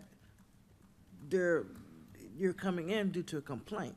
And the only reason I use my former life in early childhood, when we were non-compliant, the inspectors were at our door at 8 o'clock in the morning.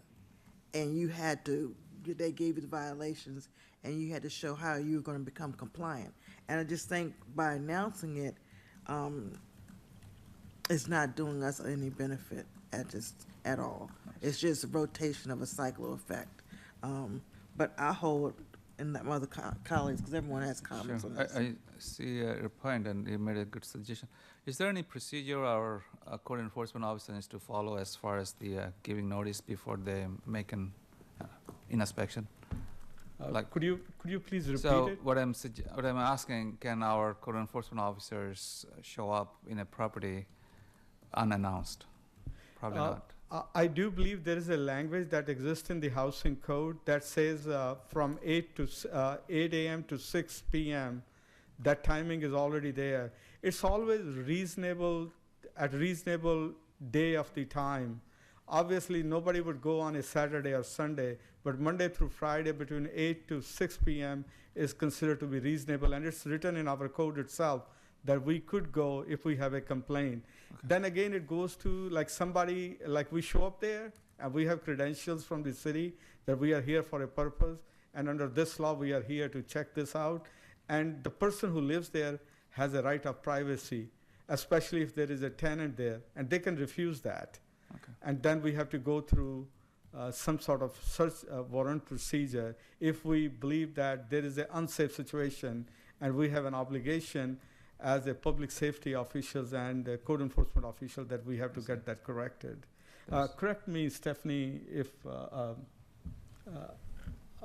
I'm like, my understanding of this particular scenario is not correct. I'm generally listening to you. It sounds correct. Okay. Mr. Young. Thank you, Stephanie. One of the issues that we run into is typically we need to have access to the interior of the property.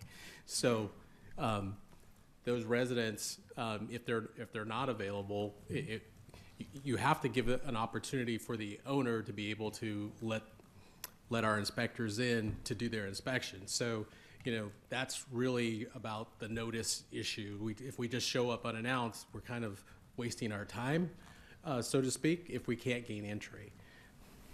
Okay, good to know. I understand that, and I understand that, but I don't understand it, and it's somewhat annoying, and I'll be quite candid. Yeah, it's a delicate balance between the privacy of the landlords and also the safety of the community as a whole. Yeah, I understand your challenge, and I know you've been dealing with every day this situation. Your code enforcement officers that deal with, Yeah. and it's a frustrating experience sometimes. Sometimes they go and check and they see everything is fine, but the neighbors are always complaining that there has been a overcrowding issue going on. So it's a Being challenge. proactive than reactive is always a better scenario. Yeah. If you're able to talk to the tenant or the owner and explain them, and if they understand you, they will definitely work with you. Yeah, I appreciate it, all the challenges you go through every day. Thank you. Dr. Esters and then Ms. Whitney? Ms. Mackey, okay. Huh? Ms. Anderson, sorry. Yes, I was just going to add, the difficulty here is also that we need to really properly enforce, we need to gain entry.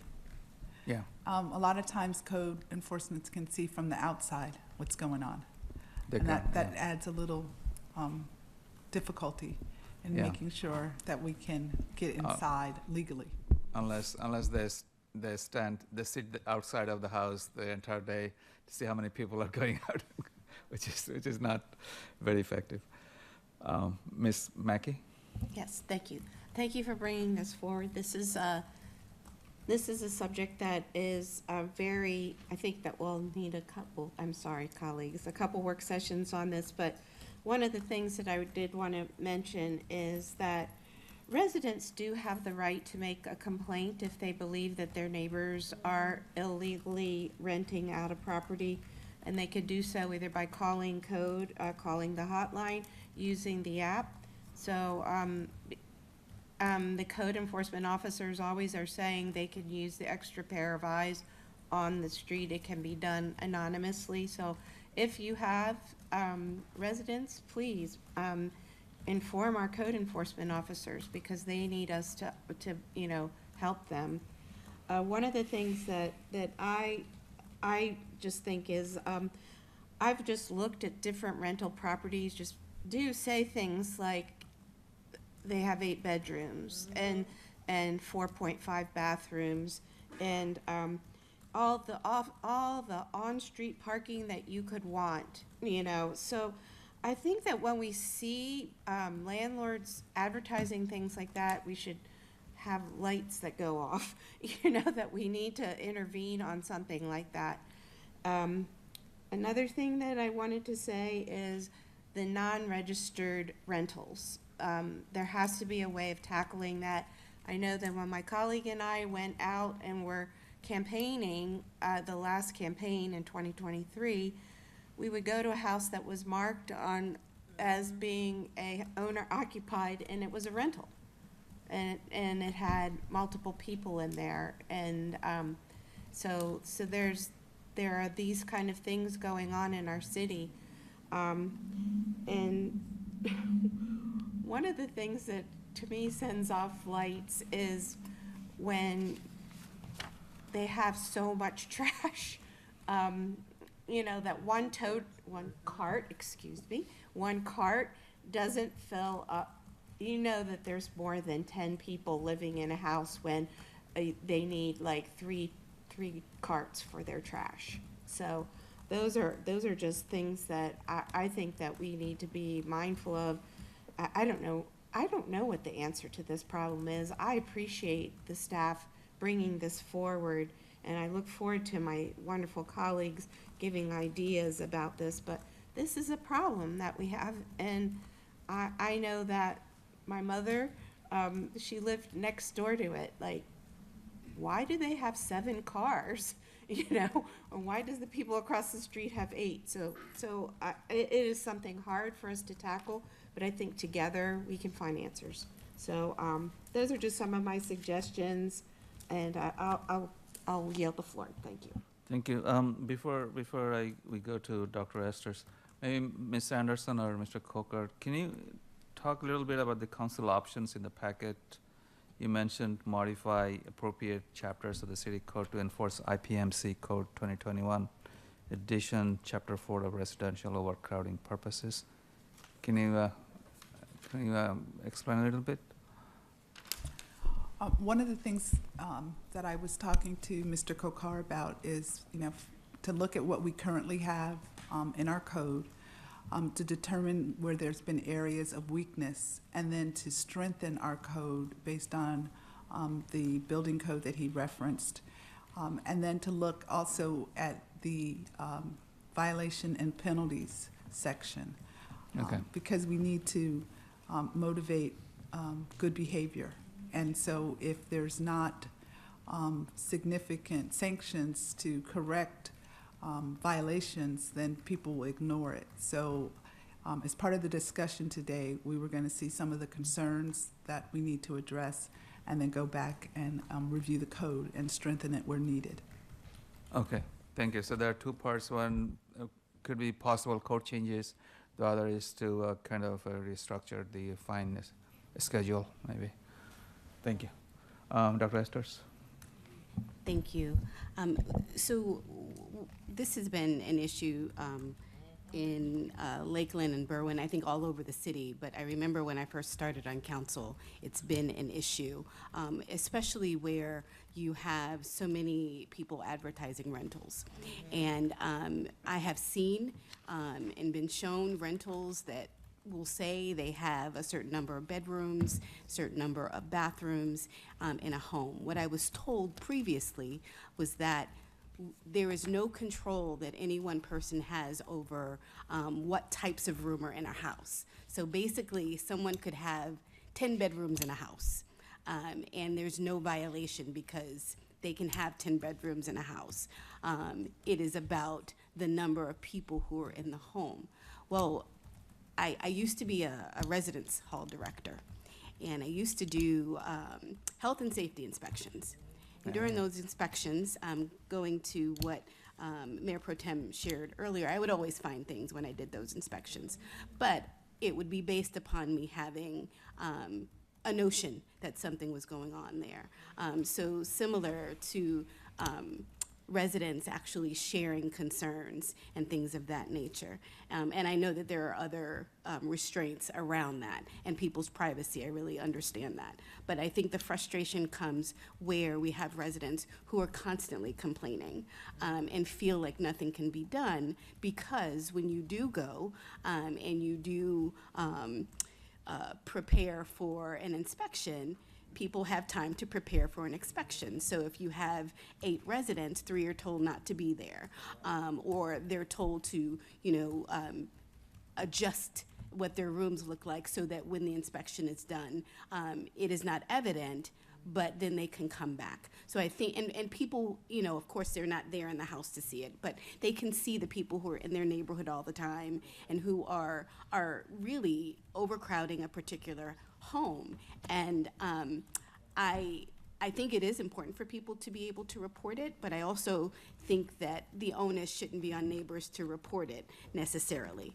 I think they are indeed another set of eyes, but I think that there are several situations that we can all point to where we suspect something is going on, but unless and until you can find a violation, it feels like nothing can be done. So I do appreciate the idea of going to look at code to determine what can be strengthened.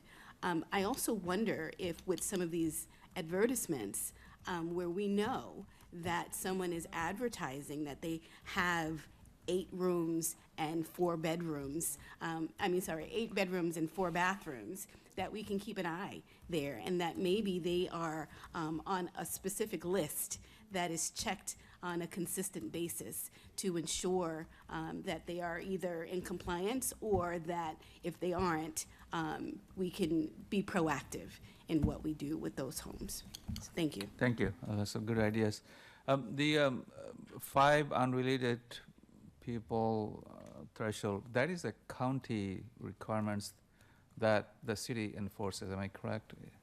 We actually adopted from the county law, right? That's in the zoning law. Zoning law, Prince right? George's County Yeah, zoning law. I'm sure that you always talk to our neighboring cities in the Prince George's County. They probably, they're probably dealing with the similar challenges, and probably can pick their brain how they are dealing with it as well. Thank you. Ms. Whitney? Thank you. I guess I'm feeling a little frustrated because I feel like I'm hearing mostly the same thing I've heard ever since we brought up this issue, which is that it's basically unenforceable. And I refuse to believe that there's not a possible solution to this problem. And it is a problem, and it's a tricky problem because, this is an issue that affects affordability on 2 different sides. Of course, more people in a house makes it more affordable for the people renting, but the ability for investors to buy homes and turn them into, revenue generators instead of, a place for people to live long-term makes it more difficult for homeowners to buy houses in this city. And that's a really big sticking point all across our city. I know I'm not saying anything anyone here doesn't know, but it's just frustrating because we expend so much effort as a council to address neighborhood stabilization and promote home ownership, and this is doing the exact opposite. And I just wonder if there aren't solutions out there that have been successfully employed in other university towns, and I think this is probably a pretty, prevalent problem in university communities. I believe Ann Arbor restricts homes to 3 residents per, 3 unrelated people. I don't even think that's desirable because I want the college students that live here to be able to afford to live here. However, the problem is always just the enforcement. Like, even if we reduce the number of people, we still wouldn't be able to enforce it. So I wonder if there are some creative solutions that we can gather from elsewhere. Also, some ideas, just to one problem that was presented to me previously is that, if we did become very hard-nosed about this, we have the possibility of displacing residents, who are renting in the middle of the year, and then they're in a lurch and they can't find a place to live. Well, I think part of that maybe is to, be more overt everywhere with the fact, like, every listing should say no more than 5 unrelated people are permitted by zoning ordinances to live, to rent in any home in Prince George's County. And the possible repercussions of being caught doing otherwise are being, having to leave your home. That could also be posted. We could require that notice to be posted on every rental, on the front door. Potentially, we could ask that the University of Maryland, on their off-campus housing site, post that more prevalently. The other thing I would ask for potentially is increasing fines for landlords. I know we're talking about that, more punitive action, but also to create perhaps a 3-strike rule. If we catch you 3 times renting to more people than you're allowed to rent to, then you lose your right to rent at that property, maybe even in the city. If we really want to change this, we're going to have to be creative. I think that's most of my rant. So it's a good rant. Okay. All right. Thank you very much. Thank you. It's also good ideas. So I see you have a queue, Mr. Ranker, Mr. Hernandez, and Mr. Hill, right? Yeah, I want to echo a lot of that. I always say my best ideas come from stealing other people's good ideas. So there have to be some good solutions out there. So I would invite our staff to check in with colleagues in other similar kind of cities. I agree. I would love to see some sort of legal requirement, and if we can't do it on the city level, but on a county level, that any rentals being advertised that have more than 5 bedrooms, that there is an explicit thing listed in the rental advertisement that having more than 5 unrelated people is against the law, and to start setting fines to people who will violate that, because we've all seen them. I mean, I just knocked on hundreds of doors, and people are pissed about the state of rentals, which also is unfair, I think, to the landlords that are following the rules, that are being intentional and complying with what they're supposed to do. I've even heard from them that they're pissed about the other ones who aren't, because it's generally creating, distrust and such. So, I mean, one of the things that I've heard is that there have been folks advocating for some sort of interactive map. This is less about the overcrowding, but I think is kind of related to the center of kind of some of these issues.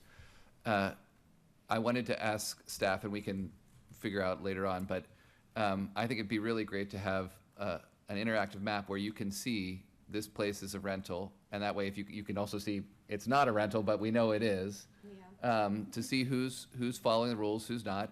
It can also be a great resource then for people who want to live in this city to see, oh, I'd love to live in this house, who rents it, I can contact them. Great, it's another way, when that person's lease comes up, I'd love to live in that house. It can just really help, I think, our residents know who's following the rules, who's not, and how to get in on that. Great. I think several of our council members have already covered some of the other pieces. Oh, I guess one last thing is, I have, you mentioned Mr.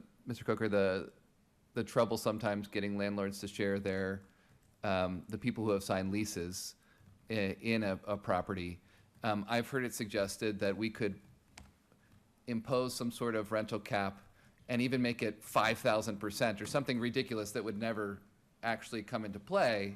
But to do that, then all rentals would need to be sharing the leasee informations, and then also, of course, the price that they're charging.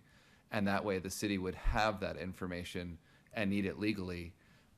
So I think that could be, that should be an avenue worth exploring as a mechanism if we can't find other ways to get the information about who are the leasees in a certain residence. All right, thank you. Thank you so much. So we do maintain a registry of the rental properties within the city, right? But that is an Excel document probably, and we used to have a database. People could actually search it. Don't have that anymore. But Mr. Ranker made a good point. Maybe the data we have, we could probably make a interactive map based on that data. Or we have a fantastic GIS engineer. We are giving more work. Thank you. Let's see, Mr. Hernandez and Mr. Hugh, and we have second bites from Dr. Estes and Mrs. Mr. Rigg, please go ahead. Go ahead. Okay. So this is. Oh. Councilmember Hugh, if you would That's what I go ahead. thought. No, it's Hernandez, Hugh, and Red. That's what I'm saying, Hernandez, Hugh. Okay, I can actually address something that Councilmember Whitney said. You know, I do go to a number of conferences, and I am on the University Towns Committee nationally. And this would be hard to retrospectively do it, but we could address the rental issue if we limited the number of rentals allowed in the city. There could be, what one of the city's university towns does is they claim that it was to address the rental density. And there could only be something like 3 or 4 rentals on a block. And this could be a competitive lottery by outstanding landlords who win these permits. If your house has a history of being non-compliant, not sharing the leases, anything that we ask for, well, guess what? You're not in the top of that lottery. It's going to take a real serious commitment from us to do this, and we'll probably get a lot of pushback on it, but that is a way we can actually address this. Interesting. You know, if all those permits are already, out there, and a new house goes for sale on the market, and they find out that they cannot turn it into a rental because there's no more rental permits out there, then that takes that landlord off the market. Good. Thank you. That's an interesting idea. Do you know any other cities actually do it? Yeah, I believe it was in Montana. Okay. That I heard this from. You don't need to. Oh, Mr. Mayor. Yeah, it was a college town. Yeah. Yeah. Okay, we can probably look into it as well.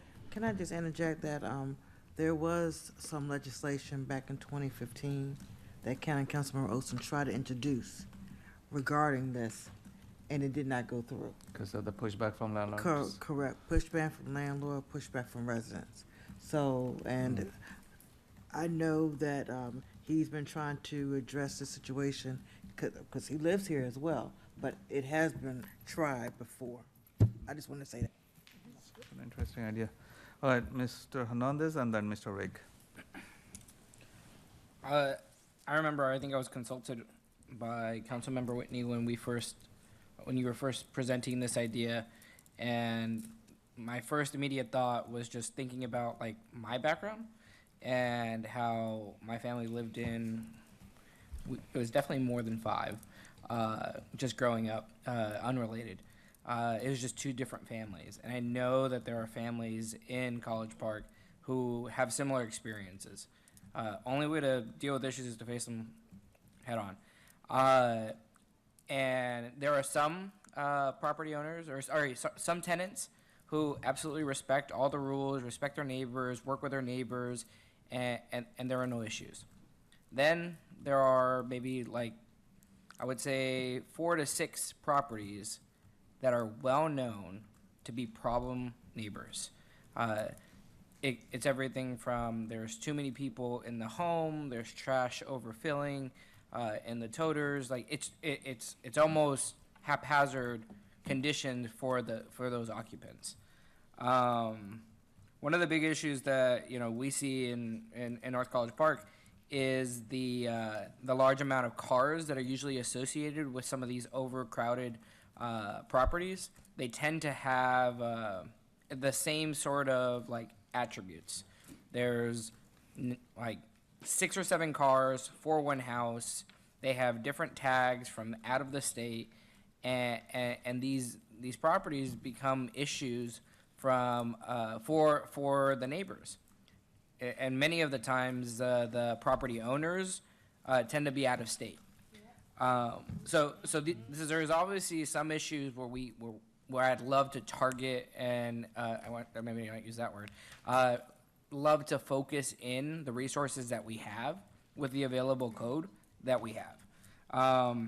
Fully understanding that if we do take some of the more drastic steps, there's some unintended consequences of housing affordability that may be impacted, or just blowback from some of the folks that are helping provide some of the affordable housing that we talk about up on this dais, almost weekly.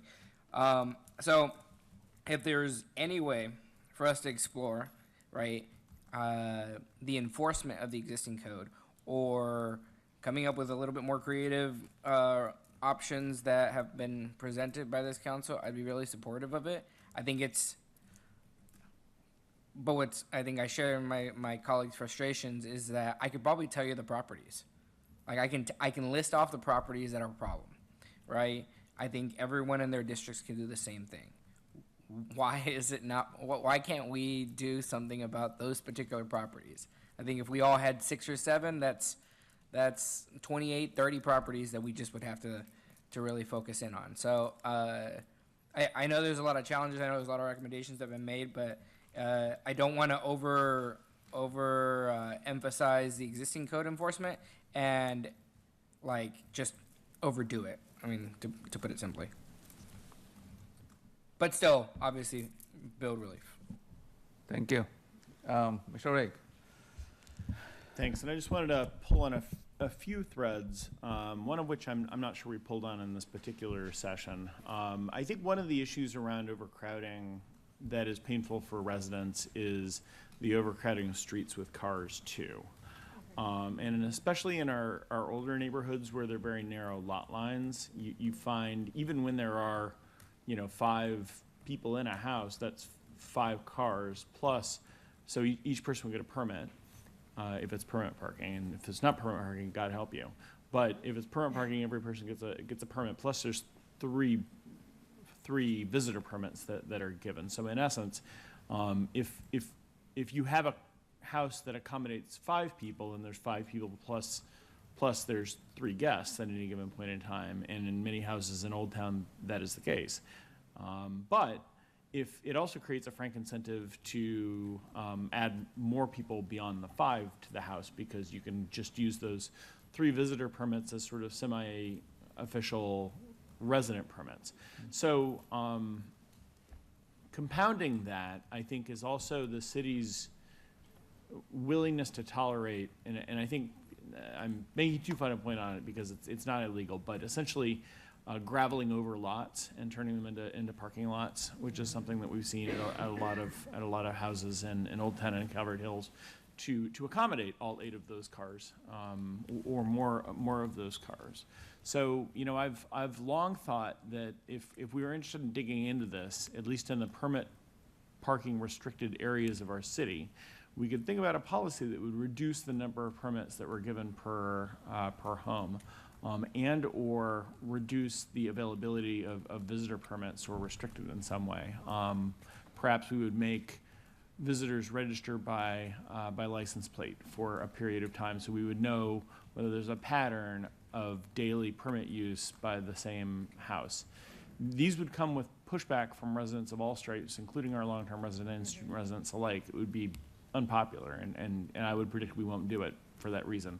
But I think, if we're serious about addressing this in ways, we're going to have to do things that will engender, pretty fierce pushback from landlords, from student residents, even from long-term residents, all of whom see the problem in slightly different and not necessarily mutually consistent ways. So if we introduce certain policy prescriptions that would favor long-term residents, we'll get pushback from students. If we do things that would restrict sort of long-term residents or student residents, we would get pushback from long-term residents and so forth. So I think we just have to be a little bit cautious here, but also we have to be if we're willing to do something, I think we have to also be we have to be at least a little bit courageous. And the last thing I wanted to say was that I wanted to foot stomp something that Mr. Ranker said, and it's something that we've talked about a couple of times. It used to be, as recently as 5 or 6 years ago, there was a comprehensive list of landlords and rental properties on the city's website, and that was taken down for privacy reasons, I believe. But in my mind, residents have the right, in my opinion, to know who to go to if there's a problematic rental property on their street. And they should be able to look that up, and they should be able to consistently get somebody on the phone on the other side of that to be able to give their concerns. Because if they don't, then I'm going to hear about it, Ray's going to hear about it, all of you guys are going to hear about it, and we do already hear about that, right? Yeah. And we do the same thing. We look for a phone number to call to talk to the landlord, and often it's not, we kind of come up empty. So I would love for us to think about a position to where we create some transparency about who actually owns these properties and or who are the property managers for these properties, so that we have some degree of accountability. Because I think that is another real pain point for our residents is the lack of accountability that I think people feel about problematic rental properties. I don't even really know who to call. I don't know who the owner is. It's an LLC inside an LLC inside an LLC with a phone number that reaches nowhere, and it's just tremendously frustrating. So I guess in addition to like the overcrowding thing, which is a really tough nut to crack, I think we could think about parking restrictions as a stalking horse for that to an extent, and I think it would be effective. And I think we could do a lot with transparency, including stuff on the web. I know Ann Arbor, Michigan posts information about rental property owners or management right by the door of a rental property, like for public display, and that's another thing we could think about. So anyway, a few thoughts. Thank you. Thank you. Thank you. The rental database currently we have, which is kind of primitive formats in an Excel document. Is it been posted on our website somewhere? Do you know? I think this is great feedback, and a lot of great suggestions have been provided in this particular session here. But zoning doesn't differentiate between an owner-occupied property or a rental property. And I'm not even sure, I think there are cities where, the governments have established, rental district or so many things. Like we could make a policy as a city, but I'm not sure if that is legal to do or not. But I think we're going to have to vet that. Policy-wise, I think parking issue is a byproduct of all of this. And we definitely could do that. Sharing of lease information is definitely an important thing for us to do it. And these are certain things we can incorporate in our procedures and make them more stronger. And definitely, if we get a complaint, we have a basis to investigate and dig deeper into it and put perspective to it and make that person do the right thing. Display, I think we were probably in Ann Arbor. There were some situations there, 2-level older neighborhood. We went to a restaurant, and then we saw a lower level restaurant, upper level, a few rooms or some units, but that before the stairs, there was a plaque there that says this is the management company, and this is the person you call should you have any issue related with the upstairs rental units and whatnot. Those are the kind of things we can definitely implement. We can definitely ask them to have a local agent. But I think presently what we have is within 10 miles, the person has to live, that kind of requirement, and presently in our operational requirements.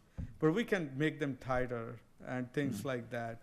But we hearing a lot of great things, and we're going to incorporate that and think through them and try to establish a policy or an operational procedure per se. This is our operational plan to address this matter. And we're going to definitely have to make sure that we vet it out through the city attorney, what things we could do. and what things, that we may be a little bit on gray areas as far as our authority to do it. But definitely great suggestions, and we would, incorporate all of this feedback and try to come up with a plan and bring it back to you all. Thank you. So we have two more council members wants to speak. Second bites. Please be brief. Third. Have you done first bite, Mr. Hugh? No, I had my hand up while Mr. Rigg was talking for quite a while. Oh, he did his first bite, so it's all Okay. our second bite. Okay, it's a second bite. Please be brief this time. So I just wanted to, one, go back to Councilmember Riggs. I think the idea of having a listing of owners, I think that would be helpful. My concern about posting something of that nature is issues of people reaching out and being upset and wanting to just reach out to people to harass them unnecessarily. So, I mean, I think that there are give and take on either end, and I don't know if it's something that can be afforded to council members to have in case they need to work with those who have complaints and can identify where there may be homes that aren't on that list that are renting. So I think it will also help to deal with homes that aren't necessarily registered. I wanted to ask Mr. Kokar, what would it entail to now require all rentals to provide you or your area with their leases? I think what you are, at least this point that you just made about the reverse effect of scenario, not in this particular type of enforcement scope, but in other ones, we have seen consistently people calling, someone will definitely call, oh, they had some radio on, and we send our CEO and check the decibels through our meter, and it's never an issue. Or somebody celebrating birthday and all that. And definitely, I can tell you, when we try to talk to police, our goal is we receive a complaint, we want to resolve it to the best, fairest possible manner.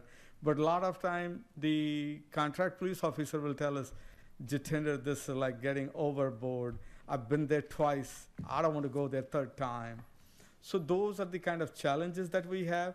But I think the feedback that you guys, I don't know how you guys want us to kind of work through internally with the staff and with some stakeholders, and then, kind of implement the policy, or you guys want us to establish a committee that council could be a part of that committee, whatever you all have on your mind, we are open to that, approach. Please. The other part of my question was about leases and requiring leases. If that were to be something we moved forward with, what would that entail? I'm talking about resources. Do you have the resources to ensure that you're collecting leases from everyone and making that a requirement? Is it feasible for that to be a requirement for all rental properties? Yeah, there's no magic pill to resolve this issue. I think even in ITJ conference that I attended last year that happened here in, university, issues are very similar with them. We have certain things that we have done like knock and talk, educating people and making them understand and all that, but we never get the level of compliance that we are wanting from these people. At this time, all I want to make sure is that we are incorporating all the possible enforcement actions that we can take and include them with, if we need to do some education, we need to have discussions in the community or discuss with the Realtors Association or Investors Association that exist in the city, have a dialogue with them and ask them this is the issue on hand, and we want to do it, but we want you all to be our partners rather than on the two sides of an imaginary fence, per se. Thank you. Yeah, we can probably get back to on the lease thing, Dr. Esters. I know you're asking that question. Ms. Whitney and Mr. Hugh, please take a minute quickly. I'll be brief. First of all, I just want to make sure we don't lose track of the fact that, that this is an issue for affordable housing. This is not just an issue with too much parking in the neighborhood or people who, don't, who cause a nuisance for their neighbors. This is an issue of people, of the prices of homes going up in a lot of communities so that families can't move in and the communities fundamentally change because of that. So I want to make sure that we don't lose sight of that. Secondly, I wanted to say that the house that we toured had 2 full kitchens in it. And 8 baths and 4 bathrooms. I don't know if that's according to code. And the final point I wanted to make to address Councilmember Hernandez's point, which I thought was a very valid one about concerns about, families, 2 different families maybe sharing a home. There's a potential we could also advocate for changes in the county code that might allow, families to live together with slightly more people, but not for, unrelated persons. So there is an idea to perhaps approach things in that way if we found a way that we could craft it that we thought was responsible. Thank you. Good ideas, thank you. Mr. Hill and then Ms. Mitchell. And Ms. Ott. Dr. Mitchell. Mr. Mayor, Ms. Ott also should be in your queue. Oh, please, okay, thank you. Yes, so again, I'm going to go back to responsible permitting. We've been allowing unlimited rental permits.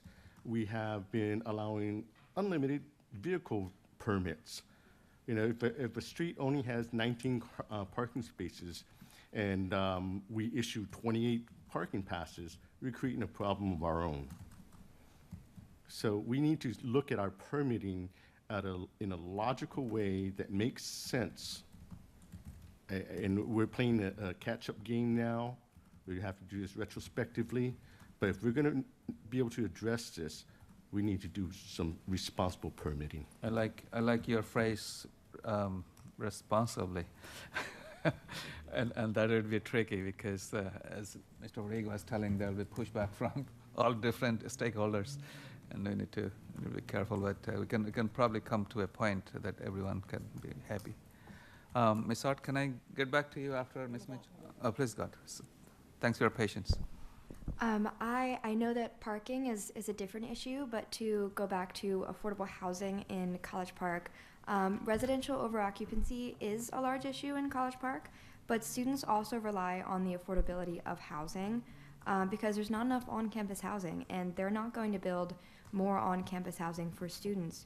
So limiting the amount of rentals on a street or in general could cause an issue with students being able to afford renting a property and being able to go to the school at University of Maryland. I also think that a list of rentals would greatly help the students, since students are often kicked out of housing possibly right before school because they then find out that their landlord was renting to them illegally. I personally know people that were affected by this, so I think we should really make steps urgently before the next school semester starts. Thank you. Good feedback from the student's perspective. Yeah. Thank you. Ms. Mitchell? Thank you, Mr. Mayor. Thank you, Ms. Ott, our student liaison. That's very, very good information to hear from you from a student perspective. I think to our Director Kokar, again, I sit here and date myself with history and knowledge, and I think it's history and knowledge, who knows, but we had a quality of life committee that brought stakeholders such as the property owners, real estate, and certain entities to talk about some key components that we wanted to discuss, and part of that was overcrowding. I don't know if we are wanting to go back. I don't think we need to go back, but I do think we need to, for your department to have the leeway to have conversations with the property owners, the real estate associations, or whomever that can give you the best information to make an informed decision moving forward to bring back recommendations to us. In addition, I think when we talk about affordability, when the Affordable Task Force comes forward, they will create a definition or mission for us about affordability. So I think it's just, for me, at this point, I would prefer that you and your team just go and start having discussions on the county level with key stakeholders and bring back a somewhat of a concept plan of what you think would be fitting for us to talk about enforcement, to talk about the parking, to talk about overcrowding, to talk about investors, and then go from there. Thank you, good idea. Yeah, the quality of life committee, that actually, they worked for a couple of years, maybe 2 years, 3 years. Yeah, and they came up with a report, and it had different sections. We still have that report somewhere, and they looked into this very item at that time. There are stakeholders from all over the city, including our landlords at the PGPOA, and their longtime residents and the students, members as well. Mr. Young? I just wanted to, bring the attention to council. There's one vantage point that I see that's missing, and particularly when it comes to affordability and investors being able to basically dictate our housing market. And one of the issues there is we have to treat all single-family dwelling units the same, whether they are a family that's living there versus someone who's using it as a business to rent out homes. And so we would have to approach the state and the county about changing that definition and allowing us to have a separate tax for those types of properties. And that would take some work on our part to get our delegation on board with supporting us on that. Yeah, good idea. And that's the pushback thing. Yeah. All right. Is that all we have? I think we had a long conversation, but these are very good conversations. Just ton of good points came, and I saw Mr. Coker and Ms. Anderson taking copious notes. So. Yeah. So the quality of life reports. Yeah. Miss Allen, I'm sure it will be somewhere on the city's archive. Quality of life committee report, QL.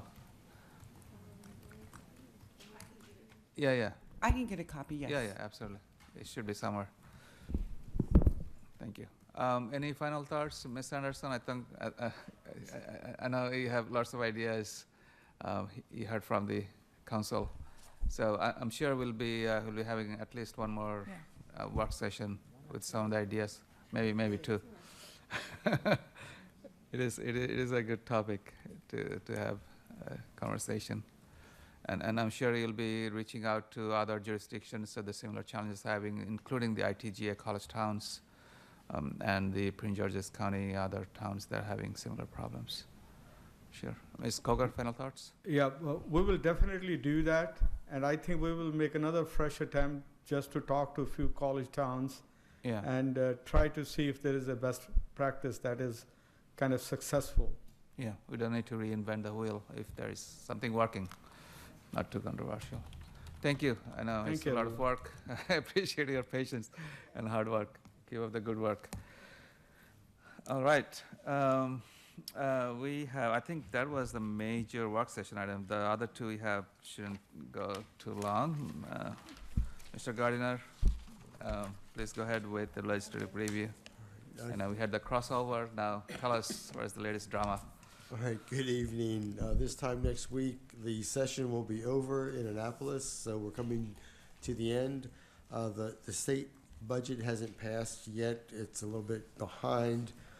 But I do want to say that sort of preliminarily, it looks like the bond bills that we submitted on behalf of the Youth and Family Services and Attic Towers have a very good chance of being included. And there are a couple other bond bills that are proposed to go through the city-university partnership that would benefit properties near the airport for redevelopment and the College Park Academy. So hopefully that'll be confirmed very soon. The report that you have has a number of bills that are highlighted in yellow. Those are the bills that have crossed over and are still under consideration. I found out today that one of our main pieces of legislation that we've supported regarding increasing the municipal fine from 1,000 to 5,000 max was voted out of subcommittee favorably, so that looks like it's in good shape. And that could be one tool that might help with some of the overcrowding issues you just discussed.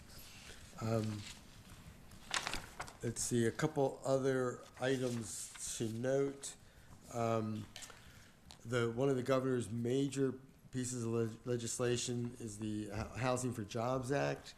And maybe in a similar way as last year, there was a housing bill that kind of went to the very end before it passed.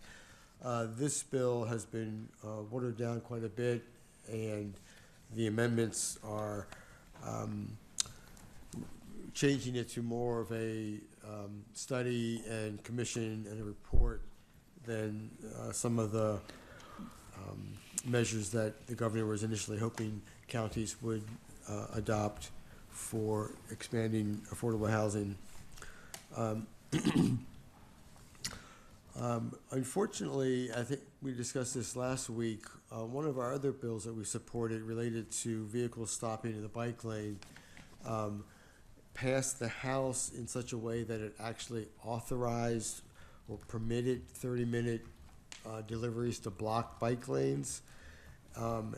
And so if the Senate decides to amend its bill to conform with the House bill, our lobbyists will oppose that and oppose the bill because it'll be much more difficult to get that out of an existing law once it gets put in.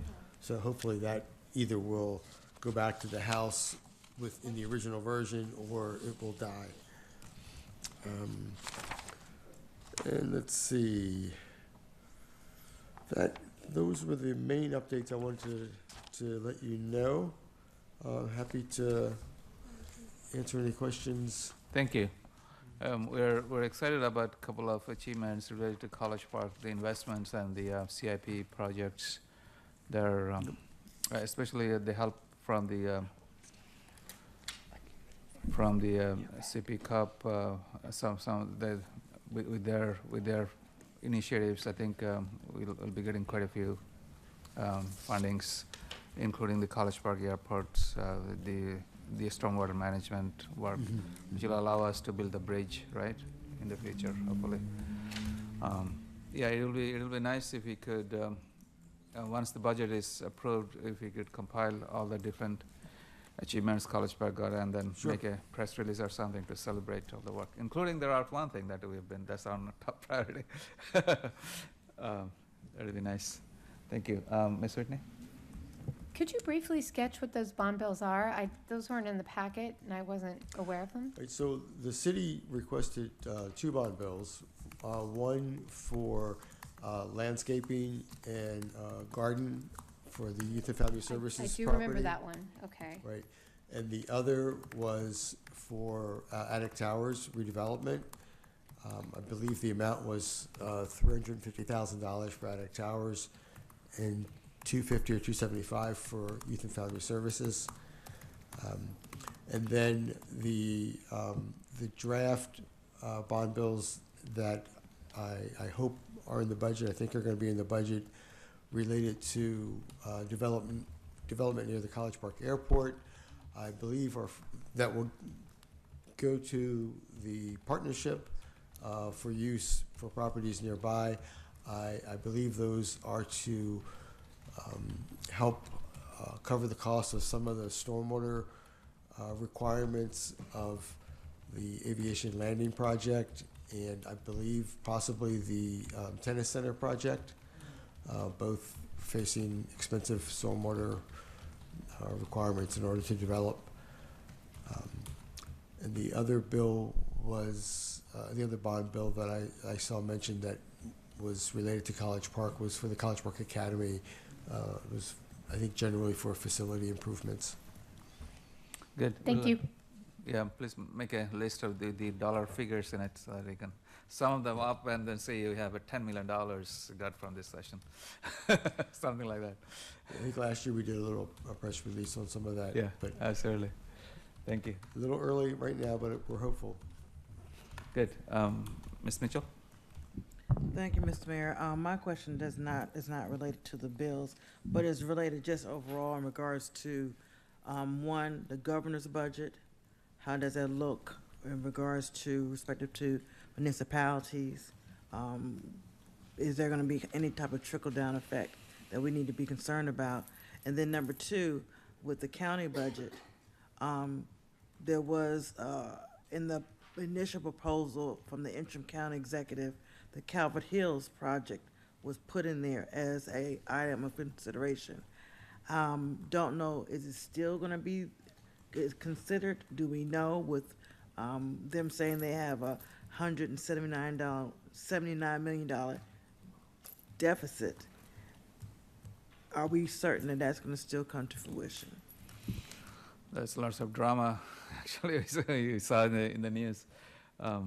Many of the lawmakers are not happy. So Mr. for Young? the governor's budget and impact on municipalities, it seems like there's going to be a significant impact on counties, having counties pick up cost of the assessor's office, pick up cost of the teacher pensions. There were a couple of other things that were passed through. Perhaps for municipalities, it might not be a direct impact, but depending on what happens with the federal government, we could be hit with lower income tax revenues. But I don't believe that there's, well, both state and county youth and family services, those grants could be reduced. Because I know the county, I'm sorry, I know the county has asked that the governor take back ownership of the teacher pension, because they cannot absorb it. So that's why I just want to make sure, if they do that, then what else is going, the blueprint, whatever, and is that going to hurt us? Yeah, on the schooling, right, education. Thank you, Ms. Young. Mr. Young? One of the things I was going to mention in the state, it's not necessarily, it's an effect of the state budget that State Highway Administration is looking at, trying to have the municipalities pick up the cost of streetlights and the lighting along state rights-of-way. We've never had that expense before, but they seem to be in cahoots with Pepco in trying to pass that on to us municipalities, but I think all of us municipalities are going to do our best to try and fight that happening, but that may be something that we have to deal with in our budget. Certainly, more money for us, less money for the state. Awful. All right, yeah, let's keep track on that, and I'm sure that this is not only College Park, other neighboring towns that having streets like Route 1 or Maryland 193, and they will be impacted by that, right? Thank you. All right, seeing none, thank you, Mr. Gardiner. Keep up the good work and keep us posted. Let's go to the final work session item, which is the 4 cities meeting agenda items. Council, do you have the council heard from Ms. Green's office, the fire chief? Remember, we sent a letter last 4 cities meeting. Staff, you haven't heard anything, right? I haven't heard anything. We requested to have a meeting. We requested Ms. Green, the fire chief, to have a meeting. We haven't had a response. Yeah, that's frustrating. Yeah. Yeah, we're thinking we could have that meeting at this meeting, 4 cities meeting, or even before that. But looks like nothing happened. Any other, Ms. Mackey, from College Park? I had an idea. I looked to my colleagues for guidance on this, but I thought it might be good to discuss utilities and their effect on cities and residents. So we tried to get Pepco here, they didn't come. But maybe the 4 cities would be able to get Pepco, it seems that, I think that all cities are in the same boat with residents really having a hard time with their Pepco bills, navigating WSSC, navigating Washington Gas. So that was an idea that I had. I defer to the wisdom of my colleagues to see if they think that's worth having a discussion on.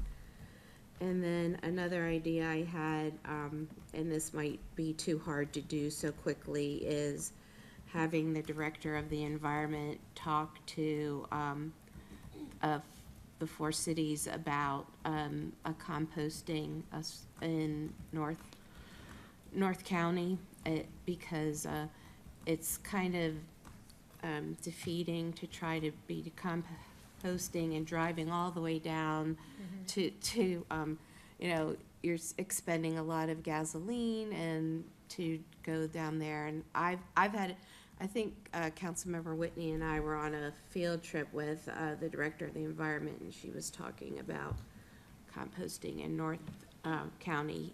That might be really off the wall or something, but those were just 2 ideas I had, and I defer to my colleagues' ideas too. Thank you. Thank you. Ms. Allen, did you capture that? Yes, I got both of them. I just wanted to let you know with Pepco, when I spoke to Pepco, the reason why they canceled the meeting with us is because they were putting a special meeting on with Councilmember Denoga. Oh, okay. And that was going to be a public meeting for this portion of Prince George's County. Oh, okay, that's the reason. Okay. I haven't heard anything of when the meeting's going to take place, but it was Okay. regarding the Pepco bills and utility bills. Okay, thank you.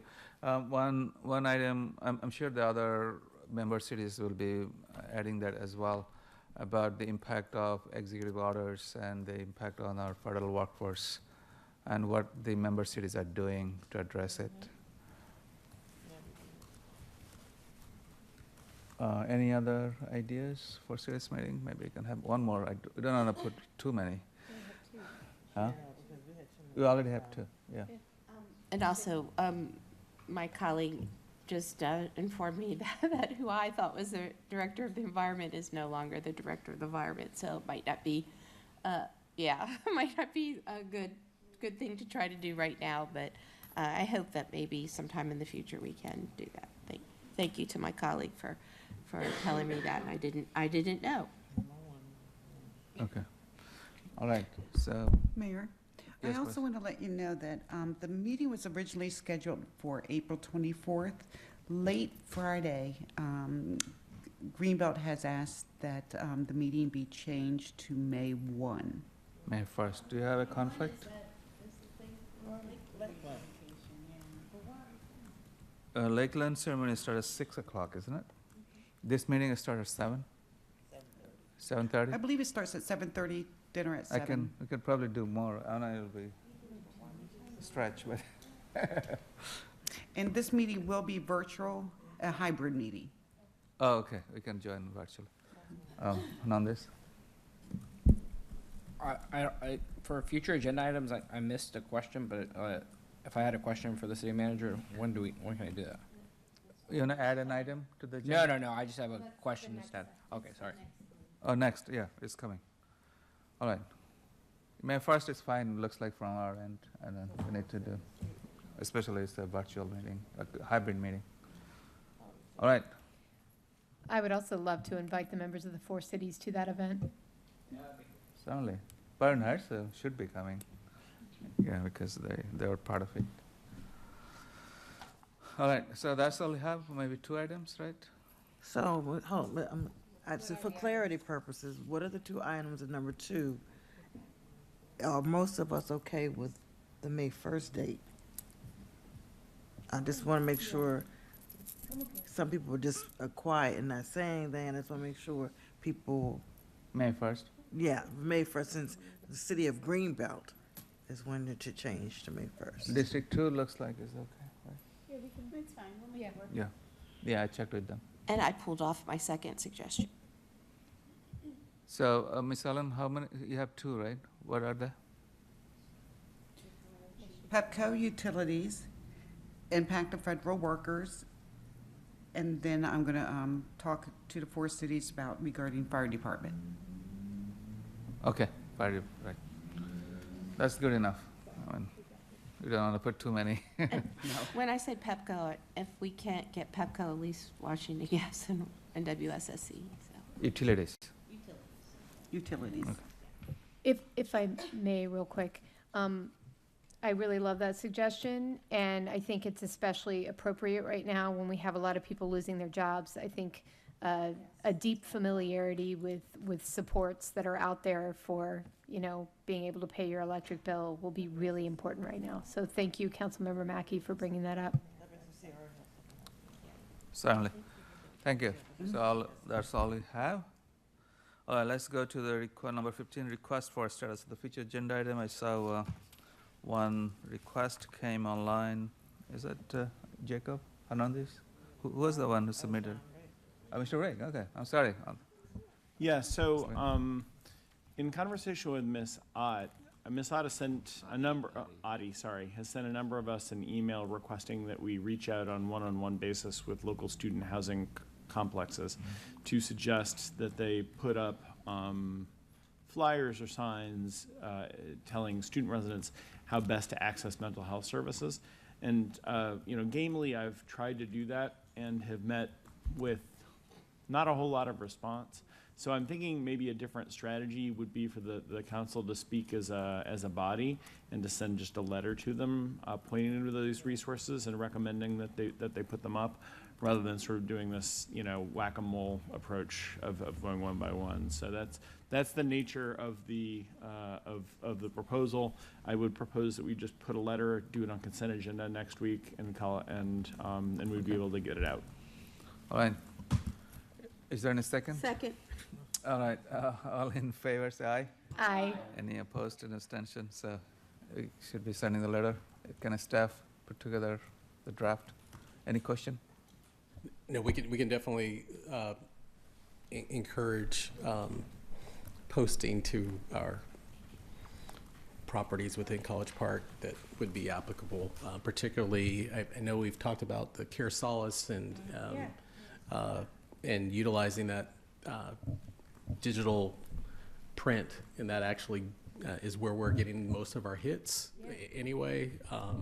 So it's a very simple thing for them to be able to put up and get to their residents, and we can get more cards. We have a very good relationship with Care Solace. So, matter of fact, I'll see them next week. So, if there's an opportunity to really reach out and touch them, I can also ask them to do that. Yeah, Mr. Young, I think it'd be important to make sure that we put a fine point on the availability of the Student Counseling Center too. So, thank you. Certainly. Thank you. It's a great resource. All right. Any other items? We haven't seen any other applications. Mr. Hernandez? Mine's not an application. It's just the status of a future agenda item. I know that we had spoken about bringing back the 16 and 17-year-old votes back to council once we were fully on board, in order for the Board of Election Supervisors to be able to incorporate those changes as soon as possible. Well, excuse me, given the upcoming election. Do we know when we're going to have that scheduled? It's on the future agenda for next week. Oh, okay. All right. It's coming next week. Okay. I don't know how to read that one, so I'm sorry. My apologies. So. Yeah, there is an attachment, and so the FA. Fantastic. Future agenda. The only other thing I had for a question was we had been promised that we were going to hear back regarding the pedestrian island that is on Greenbelt Road, and I'm wondering if anybody has heard back from that. From the SHA. From SHA. When the SHA came and made the presentation, we asked for the request. Seems like they have an answer, so I'll just stop. I'll just say SHA has been a little slow and on getting back to us on that. I will ask staff to reach out tomorrow, see if we can get a status update. But we have several projects that we've asked for a status on with SHA, so I'll add that to the list. Truthfully, they can be slow. I just don't want them to start construction and then we find out after the fact that. Yeah, understand. No, I was kind of actually pleasantly surprised that they are open to make the changes, even they went too far. So, which is a good thing. Hopefully, they will stay on course. Thank you. All right, any other question? If not, let's move to the next one, which is the comment from the audience. You have great audience in the room.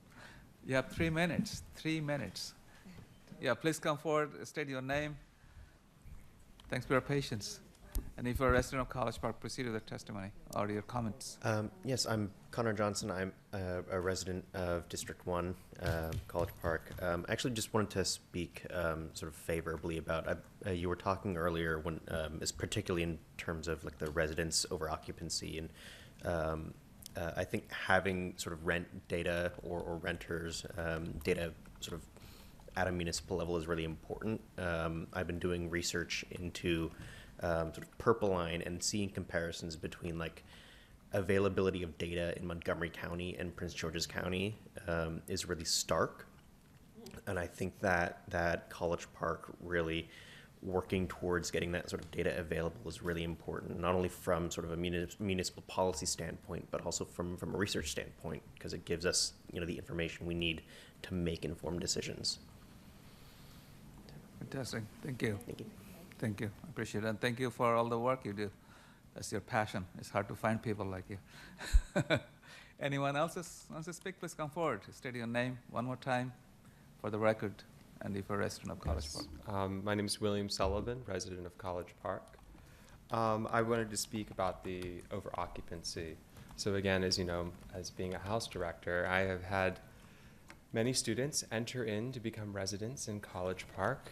And one thing in our organization, and from my experiences, is educating the student in their first contract that they sign in society, which is the landlord contract, right? It is an overburdening atmosphere of despair from these 18, 19, and 20-year-olds when these landlords come in with these contracts, which are clear civil rights violations, females only. Violation of the Fair Housing Act. But your hands are tied because you have the county above you. You have no authority to regulate and really come in. So I'm watching you waltz with one hand and really being creative about protecting the dignity of our residents. And really, health, life, and safety culminate in dignity, right? And so I have watched these landlords. Actually, last week, I saw my students being forced into a lease because they feel desperate that they need to have this house. There's no drywall, there's termite damage, there's asbestos in that house. And that landlord has convinced these 18 and 19-year-olds that, oh yes, sign this lease. You don't even have a permit from the county, let alone from the city. And so when we see these students on the streets and we see the messy yards and stuff, okay, yes, it's maybe carelessness, it's the drunk student, whatever. But it's a student who's been introduced into civic life through, oh man, I was about to say a word that would probably have to be stricken, but through landlords who just don't care. Landlords that don't live here.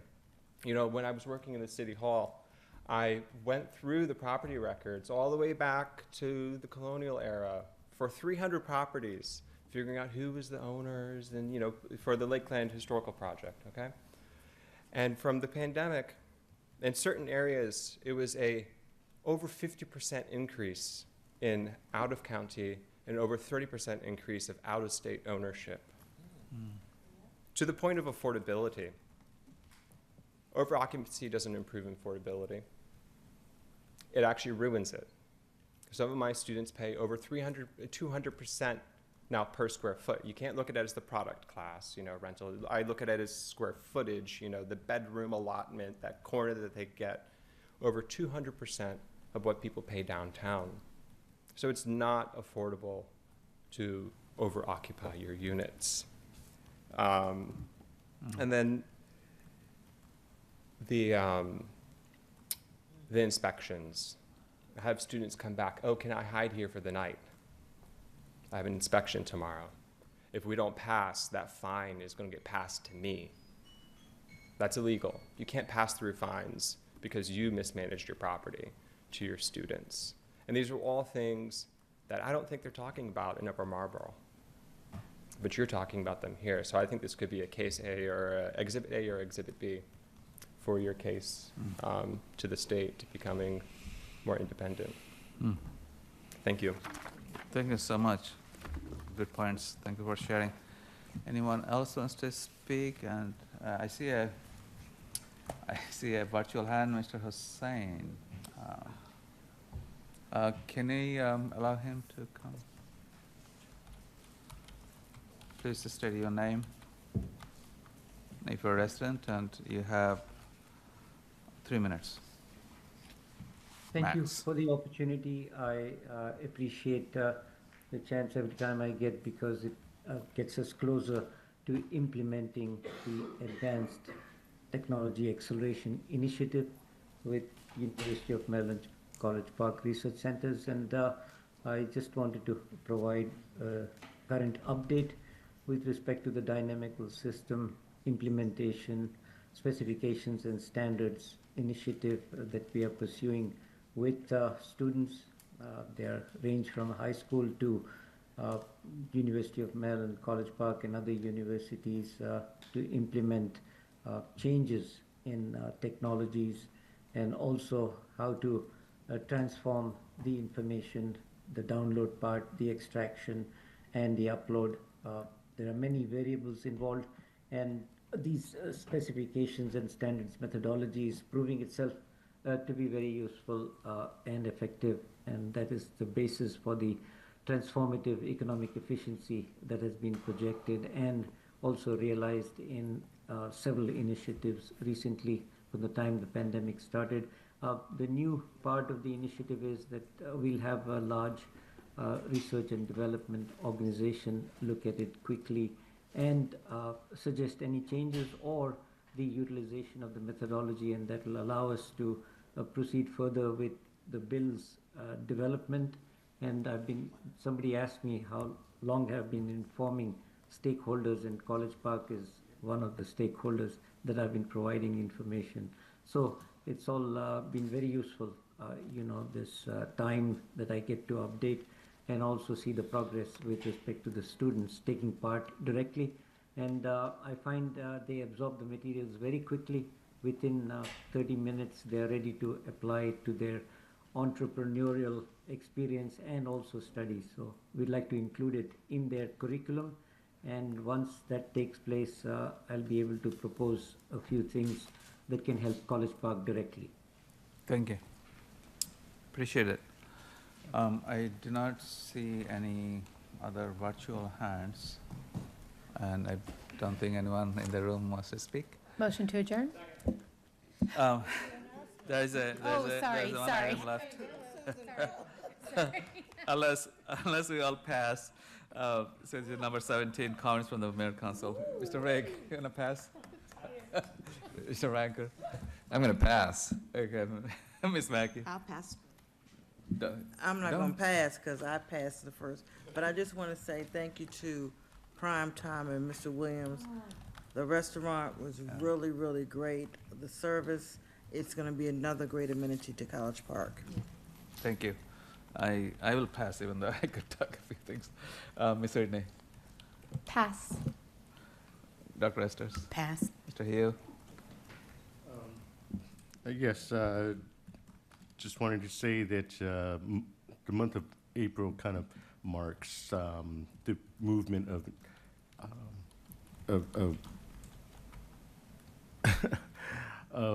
awareness for Earth.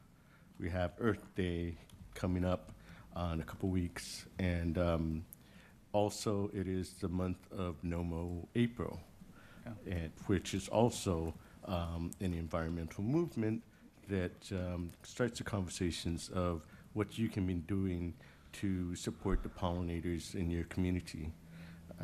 So let's keep that all in mind for this month. Thank you. And Mr. Hernandez?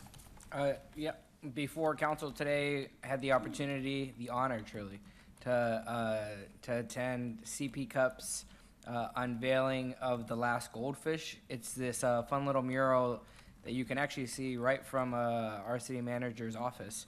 And I was just really glad to see Susan out there, and just encourage CP Cup to continue to do great things for the community, and that there's a lot of the community up in north of Maryland 183 where they can continue to invest.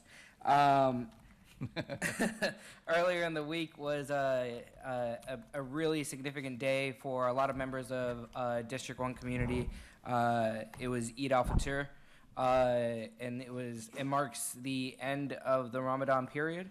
So to say goodnight here, just Eid Mubarak, which is the way to congratulate. Thank you so much. Yeah, I had the opportunity to be invited by Governor and Lieutenant Governor in a Ramadan Iftar event last Saturday. It was wonderful, and to be with them on the same stage. This is quite a nice community event. Thank you. Ms. Ott. Pass. Thank you, and Mr. McDonald. Pass. All right, Mr. Young, final thoughts before we adjourn? See you all early Saturday morning. Make sure that come before 8 o'clock, and Mr. Young will bring delicious breakfast, right? We'll have breakfast starting at 7:30. 7:30. All right. Motion to adjourn. All in favor? Aye. Say aye. Any opposed?